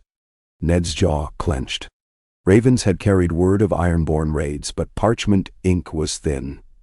The smell of burned flesh and tarred nets told thicker truths. They found no bodies, only jagged stakes outside the smithy, each adorned with severed hand nailed by rusted hook, a kraken's jest. Hornwood spat overboard. Lord Wyman murmured a prayer. Ned ordered a landing party. His boots crunched through hoarfrost, gray cloaks swirling. 6 dozen spearmen fanned into the ruins. Within moments a thin old woman crawled from a collapsed root cellar, clutching 2 frost-stiff infants, their lips blue as violets. Another survivor, a boy of maybe 10, hid beneath a wrecked pigpen, eyes wide with mute terror. They spoke the same story repeated across the northern coast. The drowned god's sons had struck in the first storms of winter, bearing black sails and flaying knives. They left with grain, sheep, and girls, promising to return for boys come spring. Ned looked upon the children, felt the burning ember of fatherhood flare into hard resolve, and summoned Hornwood. "Signal Iron Holt," he said. "Fire 2 green arrows east. Lord Stout should harry Deepwood's perimeter tonight. Then send 3 galleys up the rills, blanket every inlet to sea. We take no prisoners until we find Balin Greyjoy's sons, and every captive Northman is returned alive." Bender Rowell. He left Wyman with a garrison to bury the dead and rebuild smokehouses, then pressed upriver. Noonlight silvered the flow, but sky darkened on the western rim. By dusk snow poured thick as feathers. 2 leagues from Widow's Watch, scouts captured an ironborn longship moored in a hidden creek. Its crew surrendered after Grey Wolf bow fire felled their helmsman. They knelt in ankle-deep snow, beards iced. One, a lank youth with rat braids, boasted of Reaver's feast, an assault planned on White Harbor once ice thawed. "Your fat lordling's head will hang in Pike's Feast Hall." He jeered at Wyman before stark guards gagged him with dirk pommel. Ned questioned them through the night. Theon Greyjoy's name surfaced thrice, each time spat with equal parts disdain and fear. Their prince rode beneath the golden kraken banner at Deepwood Motte, taking stock of plunder before sailing back to Pike. Ramsay Snow of the Dreadfort, they said, had offered guest rights to iron captains in exchange for pillage shares. The news chilled Ned deeper than the wind. If Bolton's bastard colluded with Ironborn, treason bled his house marrow deep. Pan the Boltons had been uneasy allies ever since the young wolf first whistled banners. They reached Queen's Crown at dawn. Smoke still rose from hearth chimneys, yet fields lay stripped. Lady Donella Hornwood, gaunt since her husband's death, greeted Ned with fierce relief. "Bolton men pissed on my gatehouse," she rasped, voice frayed from sleepless nights. "They call it levy for defense, then vanish before the Kraken's strike. Only White Harbor grain kept us." She fell to her knees, but Ned lifted her gently. No Stark lady kneels in her own hall. He pledged 200 spears to protect her lands, and left extra seed grain, horses, a dozen master bowers. When he rode out, children waved wood-carved direwolves on poles. The sight warmed him, yet urgency clawed. Moat Caelan rose ahead by the second week. In melting snow, the ancient fortress looked like a hibernating giant, earthwork walls sagging, 3 surviving towers jutting like broken teeth. Robb awaited inside, hair tucked under wolf fur hood, eyes shadowed by long marches. Behind him, gray wind prowled, muzzle crusted with frost. Father and son embraced without words. Robb had grown broad across shoulders. Grief over Southern war, the weight of kings endured then relinquished, had aged him but sharpened purpose. They gathered in the great stone hall. Tallow torches flickered, hissed. Maester Luwin stood with parchment maps, arrows marking raids, grain stores, Bolton levy positions. Galbart Glover, Morgan Little, Alice Karstark, and Sir Roderick Castle ringed the table. Outside, banners snapped. Direwolf, Merman, Little Pine, Flayed Man, tension knotting every knot of cloth. Robb began. Deepwood, Torrance Square, Tolbarth Mill. Ironborn strike like boars, then vanish into pack ice. His finger traced coast. Ramsay Snow's levies hold King's Road line, but they collect tolls harsh enough to rival Kraken raids. Lady Barbary Dustin reports Bolton men quartering in Barrowton without leave. Ned listened, face granite. And Roose? In Dreadfort, Robb said. He writes claiming illness, lung fever, cannot ride. He sends only snow south. He blew a sharp breath. We know Roose. Every act weighs advantage. Wyman thundered from his seat. Bolton illness smells of cooked scheming. We must show spine before they slither to Lannister or Greyjoy lure. Others murmured assent. Ned leaned forward. First the Ironborn. We reclaim Deepwood, drive them to sea, rescue our folk. Greyjoy must learn a lesson in wrath as indelible as dragonfire. But measured. Once our coast is secured, we face Bolton. I will not cut north while Kraken blades still swing behind. He turned to Glover, whose sister Sabelle was thought captive. Lord Galbart, you know Deepwood better than any man breathing. Lord, Glover said, jaw tight. We take fisher paths through pine hollows. Ironborn expect attack from road. A wolf's teeth pierce under fur. Good, Ned said. He assigned Manderley galleys to ferry half the force to a hidden cove, then march inland, while Robb led cavalry down Wolf Trail to sever retreat. Ned himself would ride the central column, banners visible, to draw Theon's pride. When Ironborn are broken, he finished, we will turn to Dreadfort. If Roose is sick, he will still answer, else the flayed man falls by his own blade. Plan set. Stark horns called banners to ready. Snow fell heavier that night, and Ned walked ramparts with Lewin, remembering youth when he and Benjen had dared sentinel duty for mere thrill. Now each torch he passed felt another bead of fate's abacus sliding into place. He found Arya atop the east tower, cloak flapping, Sirio at her side. They had ridden 2 days behind his column, disguised among outriders. I knew you'd frown, she said, chin up. But Winterfell needs every sword, even little ones. Sirio bowed. The girl has quick feet and quicker eyes. She dances with death lightly. The Braavosi smiled like silver flashing through seafoam. Ned sighed, then laughed soft. Very well, cat of the canals, he said, using childhood endearment. You stay, under Roderick's watch. But water dancers obey order when music changes. Then. She nodded, eyes shining. When he turned to leave, she called, Bring Theon back, father. Alive. I want him to see the north he betrayed. The bitterness in her voice jolted Ned. He prayed he could grant that wish. Under a moonless sky, the host departed. Snow muffled hoofbeats. Timber sleds whispered across drifts.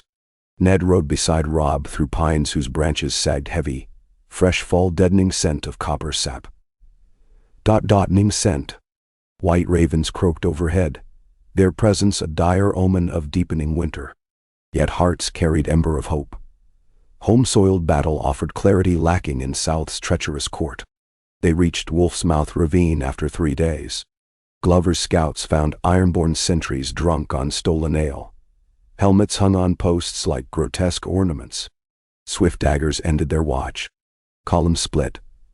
Robb swung east through Birch Slab Valley. Glover led silent ranks into old bear trails, and Ned advanced up main track with banners unfurled.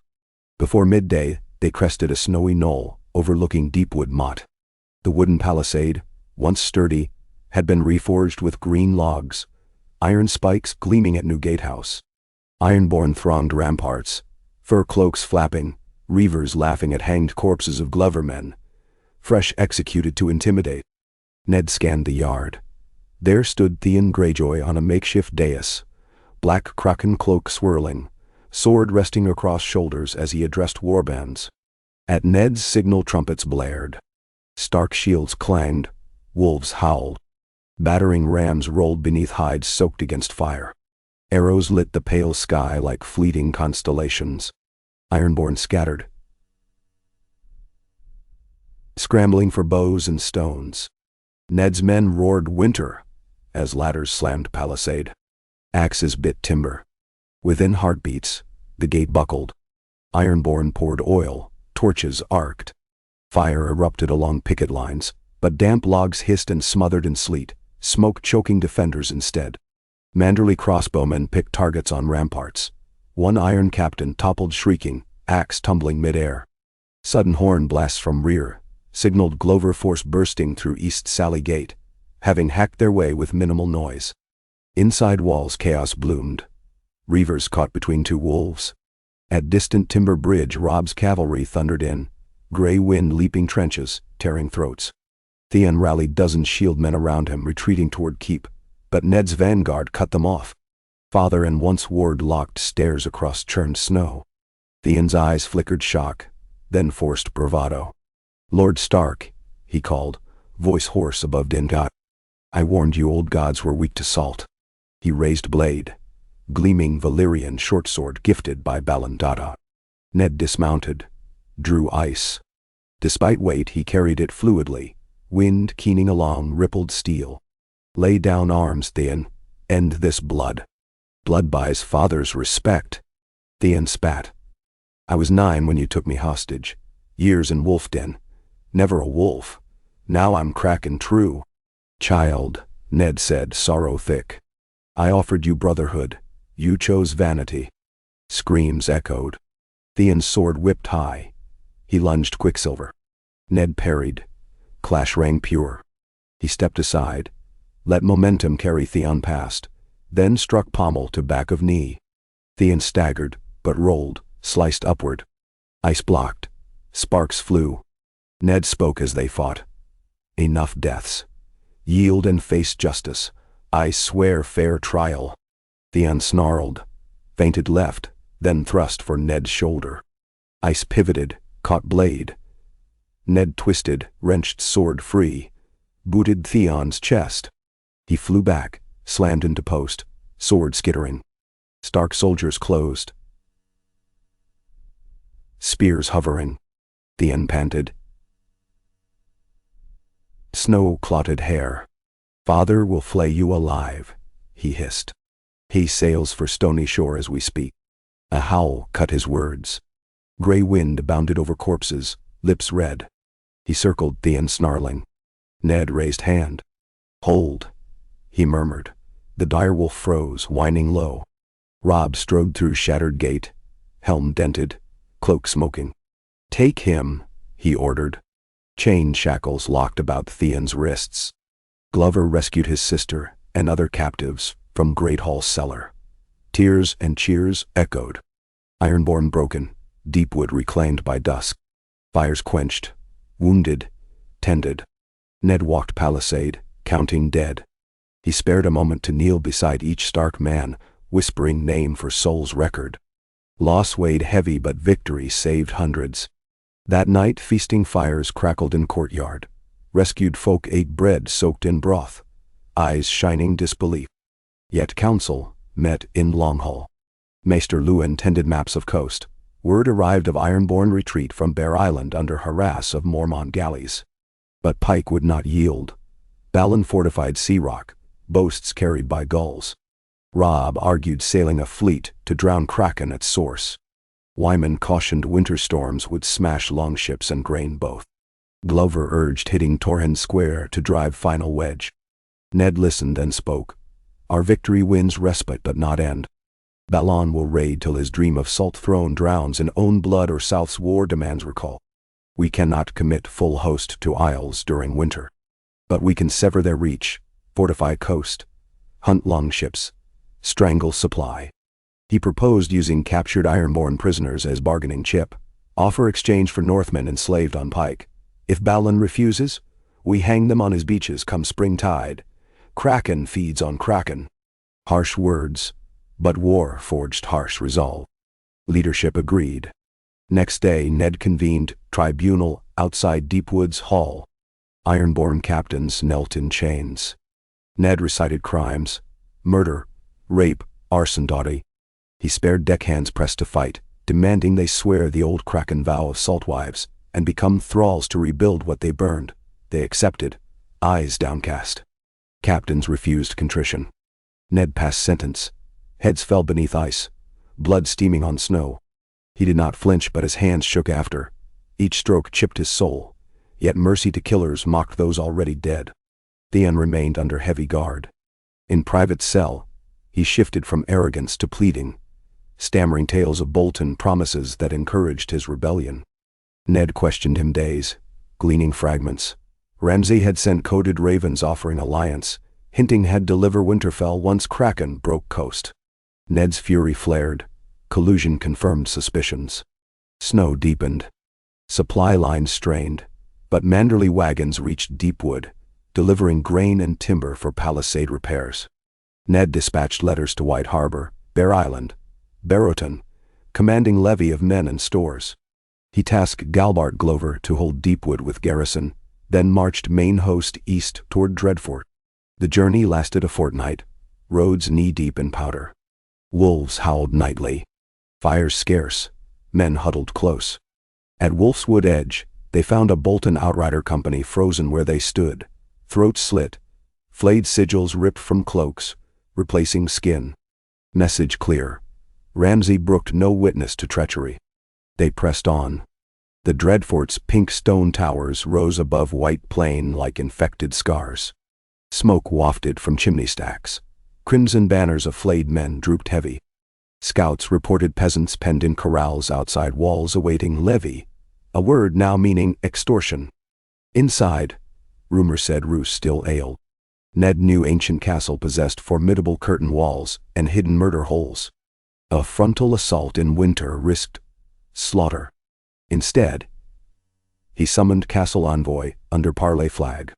To men's surprise, Roose Bolton himself rode out on pale mare, cloaked in grey wool. Thin, gaunt, yet eyes glittered with cold intelligence. Ramsay trailed, grin feral, wearing cloak of speckled pink rat fur. He stroked its lining as though lover. Parley convened in neutral clearing. Roose greeted Ned with slow nod. "Lord Stark, the years have sharpened you."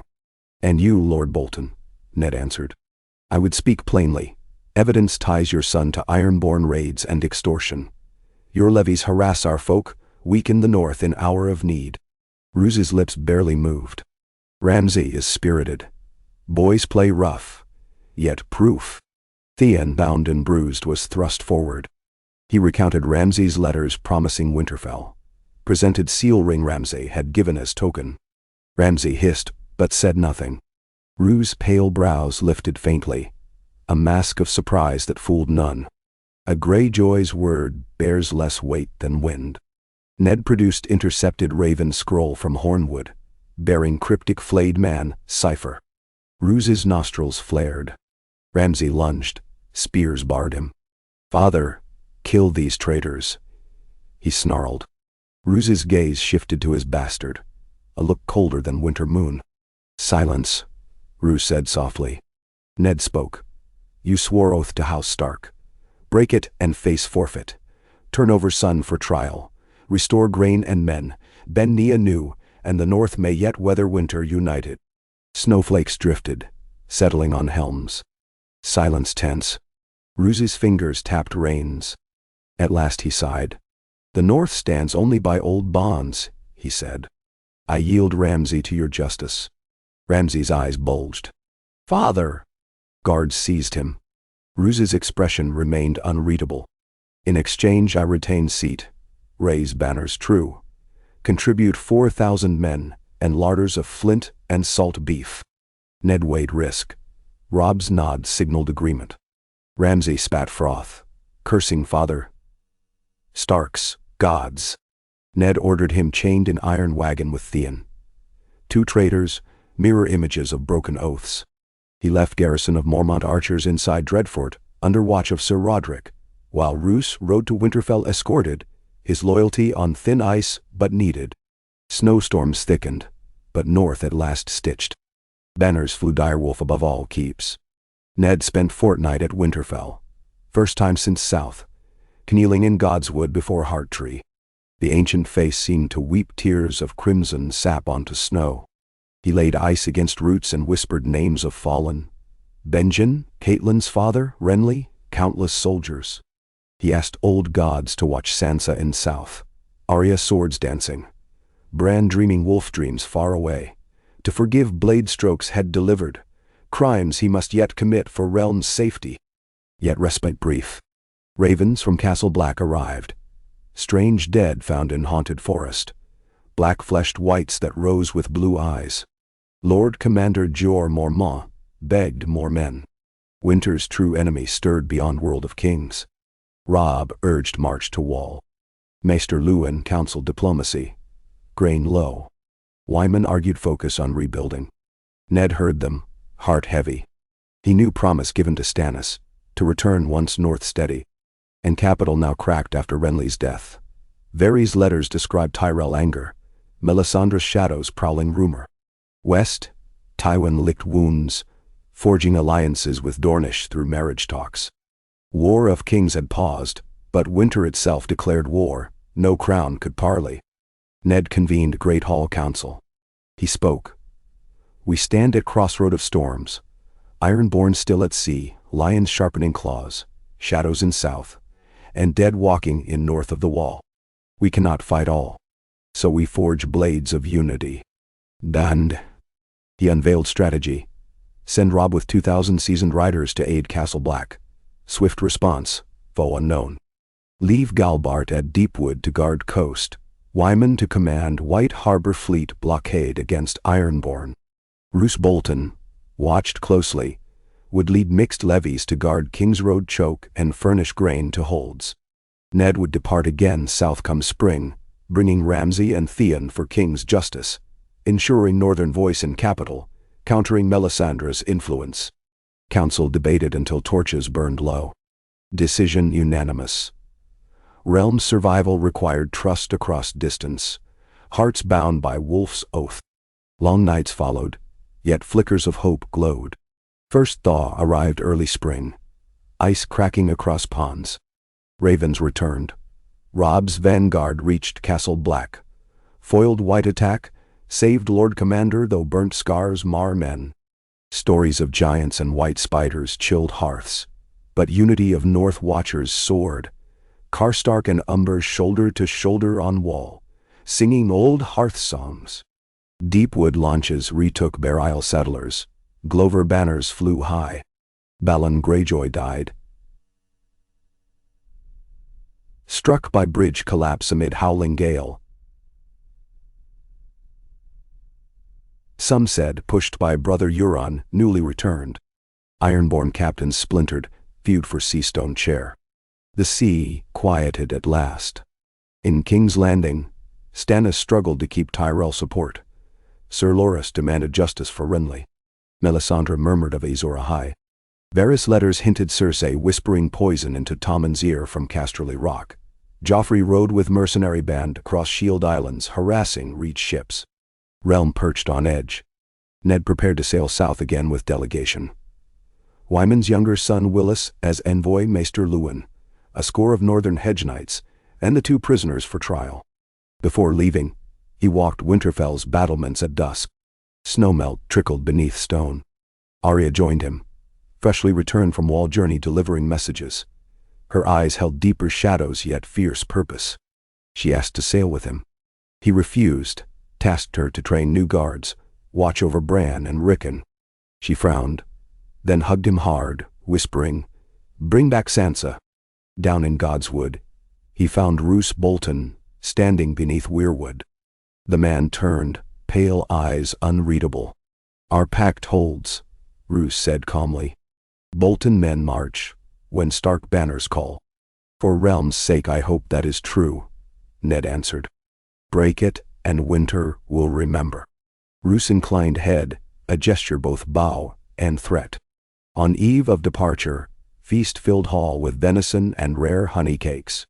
Jon Snow arrived unexpected from Wall, rangers as escort, eyes weary yet alight. He knelt to Ned, but Ned pulled him up. "You guard realms of men, Jon." They spoke long about whites, dragonglass, and wildling queen rumored forging host. Ned promised to implore king for aid to night's watch. When dawn bled pink, Ned mounted Shadowmane and rode toward White Harbor port. He looked back once at Winterfell's towers bathed in sunrise. Memories cascaded. Benjen's laughter, Catelyn's smile, children chasing snowflakes. He lifted hand in silent vow. Ships unfurled sails bound for south once more. Storm clouds gathered over horizon, but beyond them, glimmer of light persisted, distant, flickering, yet real. As long as honor endured in hearts of men and wolves alike, maybe, just maybe, dawn would rise over a kingdom, not yet lost to lions, krakens, or shadows. Winter's song still played, but new verses waited unwritten, and Eddard Stark sailed to shape them with the only quill he knew, the steady edge of northern steel guided by a heart that would not yield. Steel-tipped gales shrieked through the rigging of the Laughing Lyanna as she heaved out of White Harbor, her dark hull cutting a white mire of choppy spring melt. Eddard Stark stood braced upon the quarterdeck, gloved hands folded over the wolf-head pommel of the Canemaster Luwin, insisted he carry now that the ache in his mended leg returned with every frost-laden change of air. Beneath the gray swells his reflection rippled, a face line deeper than the night he rode south with Robert all those years before, and each lurch of deck felt like the realm itself pitching under the twin weights of hunger and war. Yet ahead waited King's Landing, and with it the bonds he had forged of honor and necessity, the crown he had placed on Stannis Baratheon's head, the children he had sworn to guard, the specter of shadow-born prophecy he had vowed to keep leashed. He carried 2 prisoners whose fates would test every fragile alliance: Theon Greyjoy, burned by shame yet hungry for vindication, and Ramsay Snow, eyes bright as a butcher's blade, whispering songs of skin. Storms stalked the narrow sea. Green forks of lightning danced along the distant horizon where Dragonstow's jagged silhouette lurked, and on their 8th night out the wind stilled to a dead breath before howling anew, shattering a yardarm on the Gulltown galley trailing in their wake. Sailors hauled lines, curses torn away by gale. Ned helped tie a reef knot with the ease of a youth spent on little fishing wherries of White Knife. It warmed him in bleak hours to labor beside common men, to remember he was still flesh and sinew, not merely the emblem etched on northward banners. When dawn finally seeped through bruised clouds, the battered convoy limped into Blackwater Bay like wounded hounds. The city lay changed. Snow scarcely reached this far south, yet ash lingered in the air, drifting from smokestacks choked with refugees boiling ratbone for broth. As Lyanna nosed into the royal quay, Ned spied new watchtowers along the mud gate, Tyrell roses intertwining with Baratheon antlers, the iron latticework glinting in rising sun. But beneath the fresh paint he saw chinks, mortar lines unrepaired, half-filled arrow slits, gaping scorch marks where wildfire test caches had burst months ago. War had gnawed the Red Keep, and another beast still prowled within. The king awaited in the throne room, a leaner Stannis than the one Ned had left, cheeks hollow, crown resting as though forged of weight not gold. At his right stood Sir Davos, fingers braced on belt. At his left the Lady Melisandre robed in deeper crimson, ruby at her throat bright as new blood. Around them clustered Lords Tyrell, Rowan, Merryweather, and Lady Olenna herself, enthroned upon a cushioned chair, drawn from some solar, gossiping with Marjorie, yet never letting eyes stray far from the Iron Throne. The hush that greeted Ned's approach felt brittle. He knelt, offered the king Winter's blessing, then rose and gestured to the chained men behind him. Ramsay's grin never faltered even in the presence of royalty. Theon stared at the marble floor, jaw clenched enough to quake. Stannis' voice grated like cold flint. "These are the traitors returned to us, my lord. One kraken, one butcher." When Ned confirmed, the king flicked a look to Melisandre. Her ruby flared and Ramsay flinched.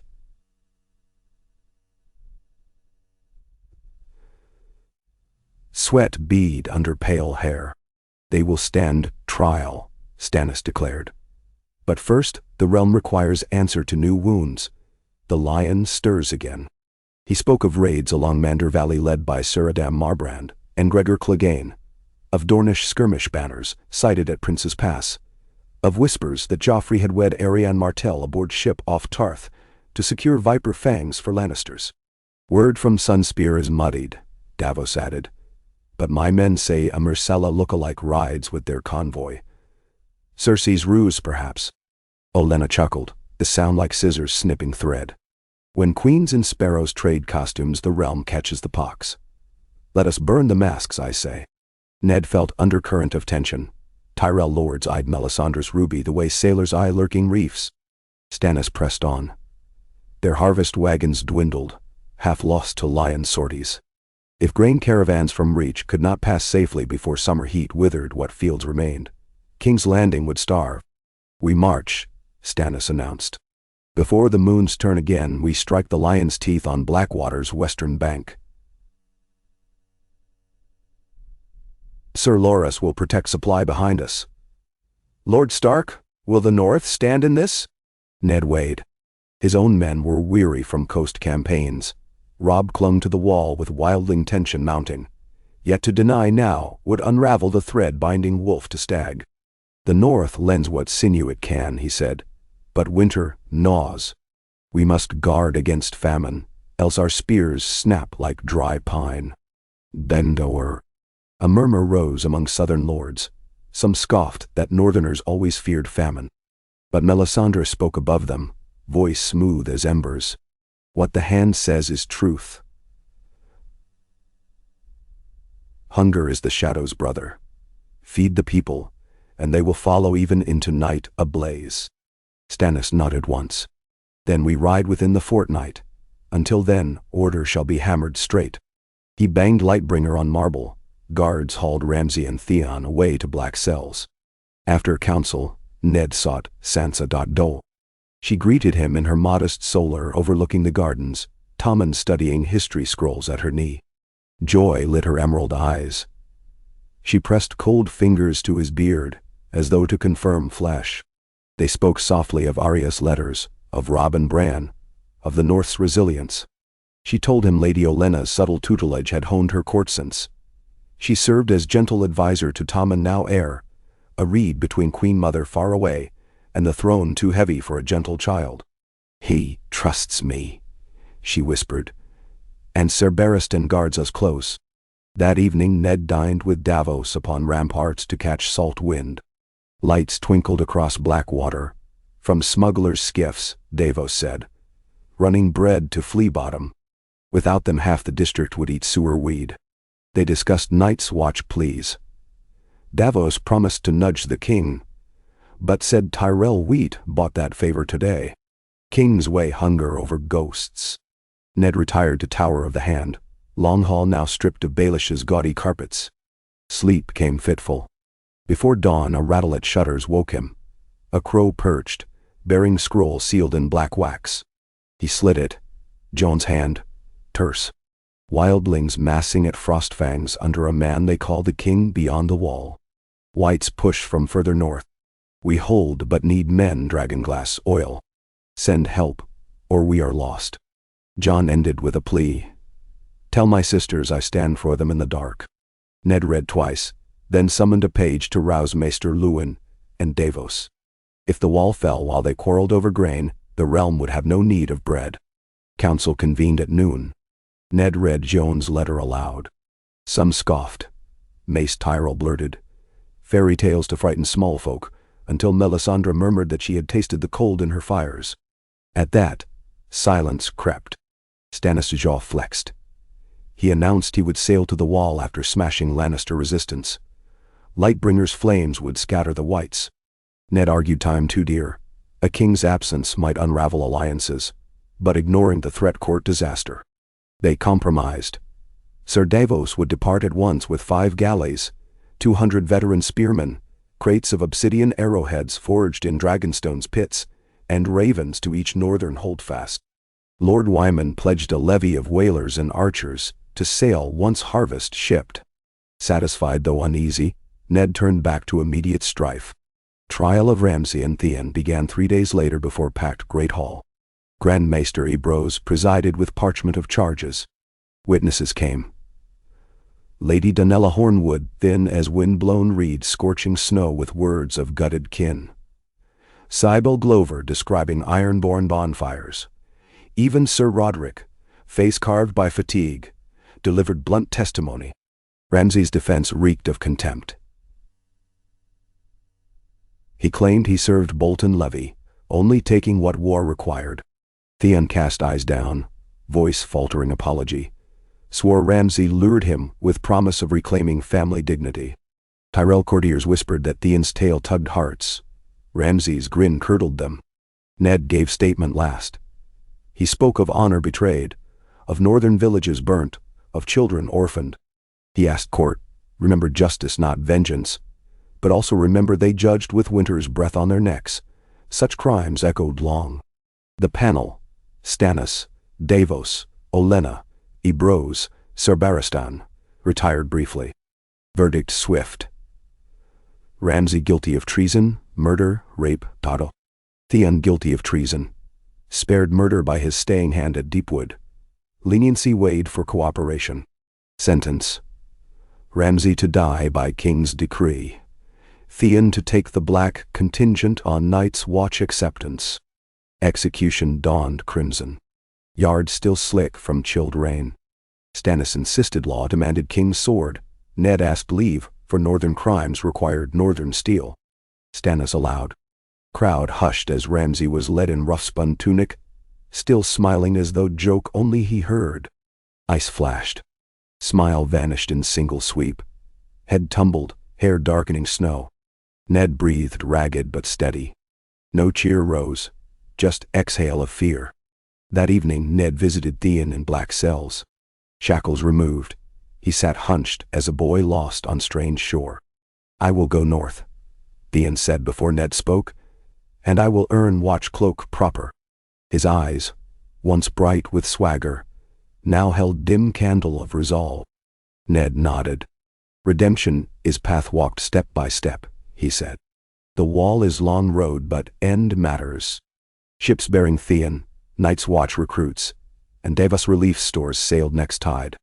Ned watched from parapet until black sails shrank among whitecaps, mind wrestling with weight of each life now riding waves to fate. Preparations for western march consumed following week. Tyrell wagons loaded flour.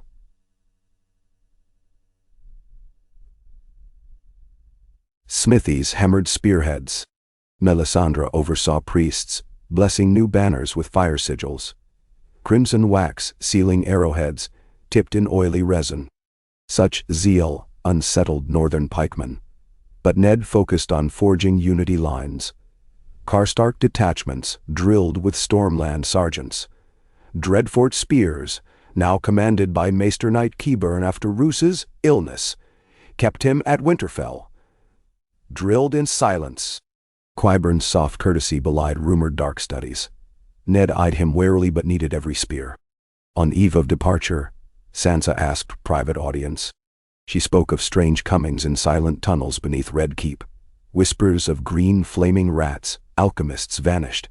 Jailers bribed with coin stamped by lion, not stag. She feared Queen Cersei plotted from Casterly Rock, sending gold cloaks, disguised as cell sails through secret postern, along river outlet. Ned twined her fingers in his. We leave King's Landing guarded, but trust none cloaked in secrecy. If unease grows, send Raven. He gave her bronze dagger of first men make, small enough to hide in embroidery kit. She accepted with grave nod. The host marched at sunrise under sky bleached pale. Ned rode at forefront alongside Stannis. Davos left in north duties. Sir Barristan commanding rear guard. Lady Olenna traveling in curtained wheelhouse, bristling with Tyrell guards. Melisandre rode pillion behind a squire, eyes half-lidded as if reading flames inside her skull. They followed Roserad west, columns snaking past orchards budding white. Small folk lined route offering pots of leek stew, though hunger had thinned them. Ned ordered wagons distribute reach bread in return. Each crumb bought goodwill dearer than steel. At Bitterbridge news reached them. Lannister host under Sir Gregor and Adam Marbrand camped near Tumbleton, threatening to sever supply crossing Mander. Stannis quickened pace, dispatching outrunners. By dusk horns signaled contact. The battlefield chosen was rolling heath, studded by low stone walls and thickets of gorse. Tyrell vanguard reached first, knights in blossom-engraved plate, heavy lances glittering. Ned surveyed lines. North Pike center, Stormland shields left, Reach cavalry right, Crown Stag banners rippling above. Opposite, Lion standards snarled gold in dying light. Horse snorted steam. Battle unfurled as sun bled scarlet. Tyrell lancers crashed into Marbrand flank, but Clegane's heavy horse smashed Stormlander shields, carving swath. Ned led Karstark and Manderly infantry to plug gap, clanging shields with hoarse shouts. He parried halberd swings, ice-carving arcs of moonlit steel. Amid clash, he glimpsed Melisandre atop rise, arms upraised. Sudden gust rolled across field, carrying whiff of charred cloves. Torches along north lines brightened preternaturally, setting lion arrows aflame mid-flight, turning them to cinders. Some men cried sorcery. Others roared renewed courage. As night cloaked field, Stannis committed reserve. Baratheon halberdiers, led by Sir Gendry Waters. Blacksmith Knight, Stannis had pardoned. Charged with warhammers swinging, echo of Robert. They struck Gregor's line in thunderous wave. The mountain felled 3 before stag pikes pinned his destrier, but he carved free, helm dented to grotesque shape. Ned sprinted through melee, intercepting. Steel met steel. Gregor's gargantuan greatsword jarred bones. Ned ducked, slashed thigh. Armor split, but monster fought on. Karstark's spear wielded by 16-year-old Edric sank into Clegane's backseam. The mountain bellowed, spun, crushed boy's skull with pommel yet staggered. Then Gendry's hammer crashed upon his pauldron. Once, twice, armor crumpled like tin. Gregor fell to knee. Ned raised eyes. For a blink he hesitated, weighing mercy. The mountain snarled curse of rape and fire. The blade fell, severing head clean. Silence rippled from point of kill. Lionheart cord. Lannister center buckled. Horns shrilled retreat. Clegane men carried their lord's body. Rumor later swore it twitched even headless. Victory cost blood. Field mottled black with corpses. Ned knelt beside young Edric Karstark's body, muttering the names again to Hearttree memory far away. Tyrell healers tended wounded. Olenna moved among ranks like wizened dove, offering honey water and barbs equal measure. Stannis ordered pursuit at dawn. Lions fled toward Ashford. Supply line secured, but Ned knew Tywin still lurked deeper west, forging reinforcements. After burial fires, Melisandre approached Ned by flicker of pyres. Shadow fades this night. She pointed to ash spiral rising from Clegane's pyre. But greater darkness gathers north. The flames show ice fangs gnawing at world's throat. You must ready dragons of stone. Ned frowned. No dragons left in world. Dragons sleep in blood of kings, she whispered. When song of ice and fire meets dawn's blade, wolf must howl beside them.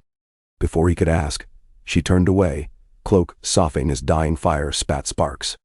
They marched 2 more days, harrying retreated lions, burning their supply wagons. At Ashford Castle, Squire from Storm's End arrived with scroll sealed by Black Stag. Lord Garland Tyrell uncovered plot within capital. Cersei's cell sales had slipped into Flea Bottom, disguised as grain merchants, stockpiling wildfire stolen from Alchemist Guild. Sansa's suspicions vindicated. Worse. Sir Loras wrote that Tommen had vanished from Holdfast, last seen escorted by Gold Cloak wearing lion cloak over chain. Panic simmered. Olenna demanded immediate return to city. Stannis snarled trap, but saw risk. A war council under Starlight concluded Stannis would press to Lannisport with main host, aiming to force Tywin into open siege and trade. While Ned would race back east with 2,000 picked cavalry to secure capital, rescue Tommen, neutralize wildfire. Melisandre insisted her fires saw Wolf in Red Keep again. She rode with Ned. Reluctant, he accepted. Any edge to save his daughter and realm. Their ride became ghost chase. Sparse outriders, spare mounts, 80 Tyrell scouts to guide fresh supply. Nights blurred. On third dusk, they spied smoke rising over King's Landing. By dawn,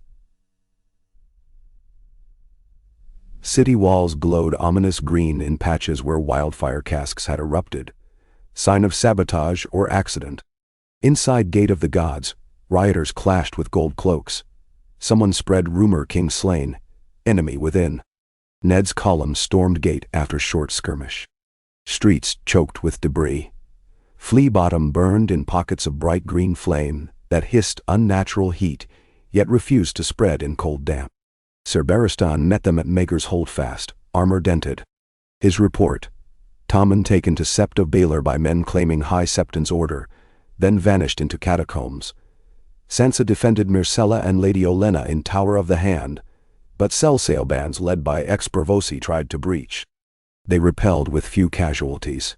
Wildfire stolen from Guild had been planted beneath grain granaries. Only partial ignition occurred. Ned wasted no breaths. He sent mixed units, North Archers and Tyrell Shield, to sweep catacombs while Barristan restored order among watch. He found Sansa in Hand Solar tending wounded maid. She rose, blood-flecking gown, and hugged him fiercely. They took him under holy pretext.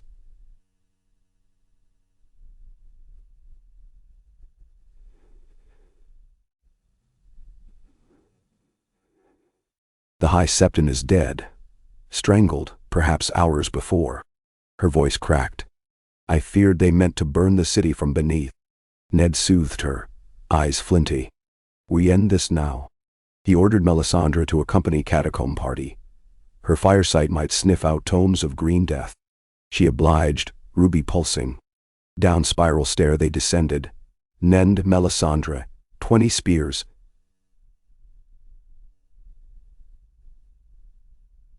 Syrio Forel, who arrived sword in hand to guard Sansa until she forced him along for Arya's sake. Cold, dank air stank of mold, rat filth, old rage. Tunnels branched like spider web, torches crackled. Somewhere ahead, faint sob of boy echoed. They met resistance at ossuary vault. Cell sails in patched mail, crossbows leveled. Ned's men advanced shield wall. Bolts ricocheted. Syrio danced past shield, blade flickering, disarming 3. Melisandre murmured and torch flared, blinding foes. In minutes silence returned. Bodies sprawled. Tommen huddled in alcove, clutching Septa's hand. She lay still, throat slit. He blinked tears, recognized Ned. Flung into arms. They said Mother sent for me, he cried. They lied. Ned soothed him, surveying vault. Barrels bound by iron bands glowed faint green inside vision slits, wildfire caches. Fuse ropes trailed along floor toward deeper passage. Melisandre knelt, fingertips grazing stone. Fire wants birth, she intoned. She produced vial of crimson sand, sprinkled over fuse. It fizzled to dull ash. Torches guttered, danger stilled. They emerged into daylight to horns of relief. Selsails who remained surrendered. Barristan, arrested commander. A former gold cloak named Ceres Flowers, paid in Lannister gold. Tommen reunited with Sansa. City exhaled. Olenna convened council at dusk, chastising knights for letting snakes slither. Ned delivered Tommen into her care with Myrcella. Melisandre's presence unnerved, but her assistance undeniable. News from west told of Stannis besieging Lannisport. Tywin retreated to Golden Tooth. Bankers of Bravos uneasy over debts. Momentum favored Stag and Wolf. Yet ravens from Wall arrived grim. Mance raiders horde massed at Frostfang foothills. Jon requested immediate reinforcement. Ned gathered small council. We march north, he said. Stannis holds lion in jaw. We must hold the dead at bay. Tyrells balked, but Olenna, recalling Renly's death and Clegane's burning, realized threat beyond politics. She promised 10,000 bushel wagons and foot levies to hold capital so Ned could ride. Sir Barristan volunteered to command city watch. Melisandre urged Ned to bear Lightbringer north. Only King's blade burns true. Ned countered his was blade of old gods, yet accepted her company. Her fires might be needed beyond wall. Departure set. Ned sought Sansa in Godswood, transplanted from Winterfell seedlings. Moonlight filtered silver. She heard his plan, eyes shining worry. "Take care," she whispered. "Will you return?" "When spring truly breaks," he promised. He pressed kiss to her brow, left her beneath white heart leaves. At dawn they rode. Ned, Melisandre, Syrio. For Arya's sake he claimed. House Stark Guard, Tyrell Outriders, 1,000 northern horse newly arrived by sea, and 3 wagons of black obsidian. Tommen watched from battlements beside Myrcella, clutching stuffed lion, tears gleaming. Trumpets blared, gates opened, column rolled. Riverlands greeted them with charred earth, but sprouts of green hope. At Harrenhal Blackfish joined with river knights. They crossed Twins, Walder Frey forced to courtesy under Tyrell trade sanction threat. Snow thinned as they approached Neck, where Robb awaited with free folk envoy. A red-haired spearwife named Val bearing message of king beyond the wall. Parley, portent of greater danger. Under watchers of moss-veiled weirwoods, Ned sat across campfire from Val and Tormund Giantsbane. They spoke of cold so deep that fire brittle, of pale spiders big as hounds, of a horn manse sought said to bring wall down. Ned offered bread and salt, swore by Hearttree to seek truce if they fought side by side against dead. Tormund laughed thunder, clasped Ned's forearm in bargain. Jon Snow arrived 2 days later, leading rangy band of black cloaks. Ghost padding silent. Father and son lock eyes, their first true meeting as men of separate vows. They exchanged few words yet all shared pride, relief, recognition of weight upon shoulders. Ned saw Commander's calm in Jon. Knew Old Bear's mantle would be his soon if not already. Final council, beneath wallstones, set alliance. Wildlings cross, at Queenscrown safety corridor. Settle gift lands in exchange for blades. Melisandre insisted fires protect crossing. Knights watch Ranger Bowen Marsh. Grumbled but bowed to majority. Ravens flew to Stannis. If he defeated Tywin he must still fight others. So began long march beyond wall. Starks, Free Folk, Black Brothers, Red Priestess, Tyrell Volunteers bearing grain, Karstark Pikes, Mormont Archers, obsidian carts rattling over ice. On twilight of departure, Ned walked alone to ridge above haunted forest, gaze sweeping endless blue-white plain. Stars pierced deep vault overhead. Aurora shimmered like curtains of green fire, mirror to wildfire that nearly devoured city. Everywhere flame and frost waged unseen duel. He breathed pine spice air, tightened cloak. His life had been a river bending through swords and snares, yet always he followed bedrock of honor. Now river carried him to edge of all known, against night not carved by politics, but by death incarnate. He felt Catelyn's absence ache, but her voice seemed whisper in wind. Go with faith. Behind him, horns of knights' watch sounded. Wolves howled answer. Ned Stark descended ridge to join host, boots crunching crisp snow that glowed blue in starlight. They marched into shadowed trees where hush deep as grave awaited. Each footstep writing new stanza of song history would call the war for the dawn reborn. And at the heart of that song strode a wolf lord bearing a sword of ancient ice, a firewoman with ruby heart, a bastard king cloaked in snow, and 1,000 souls who believed a broken realm could stand unbroken against night, if only they held the line until sun rose again.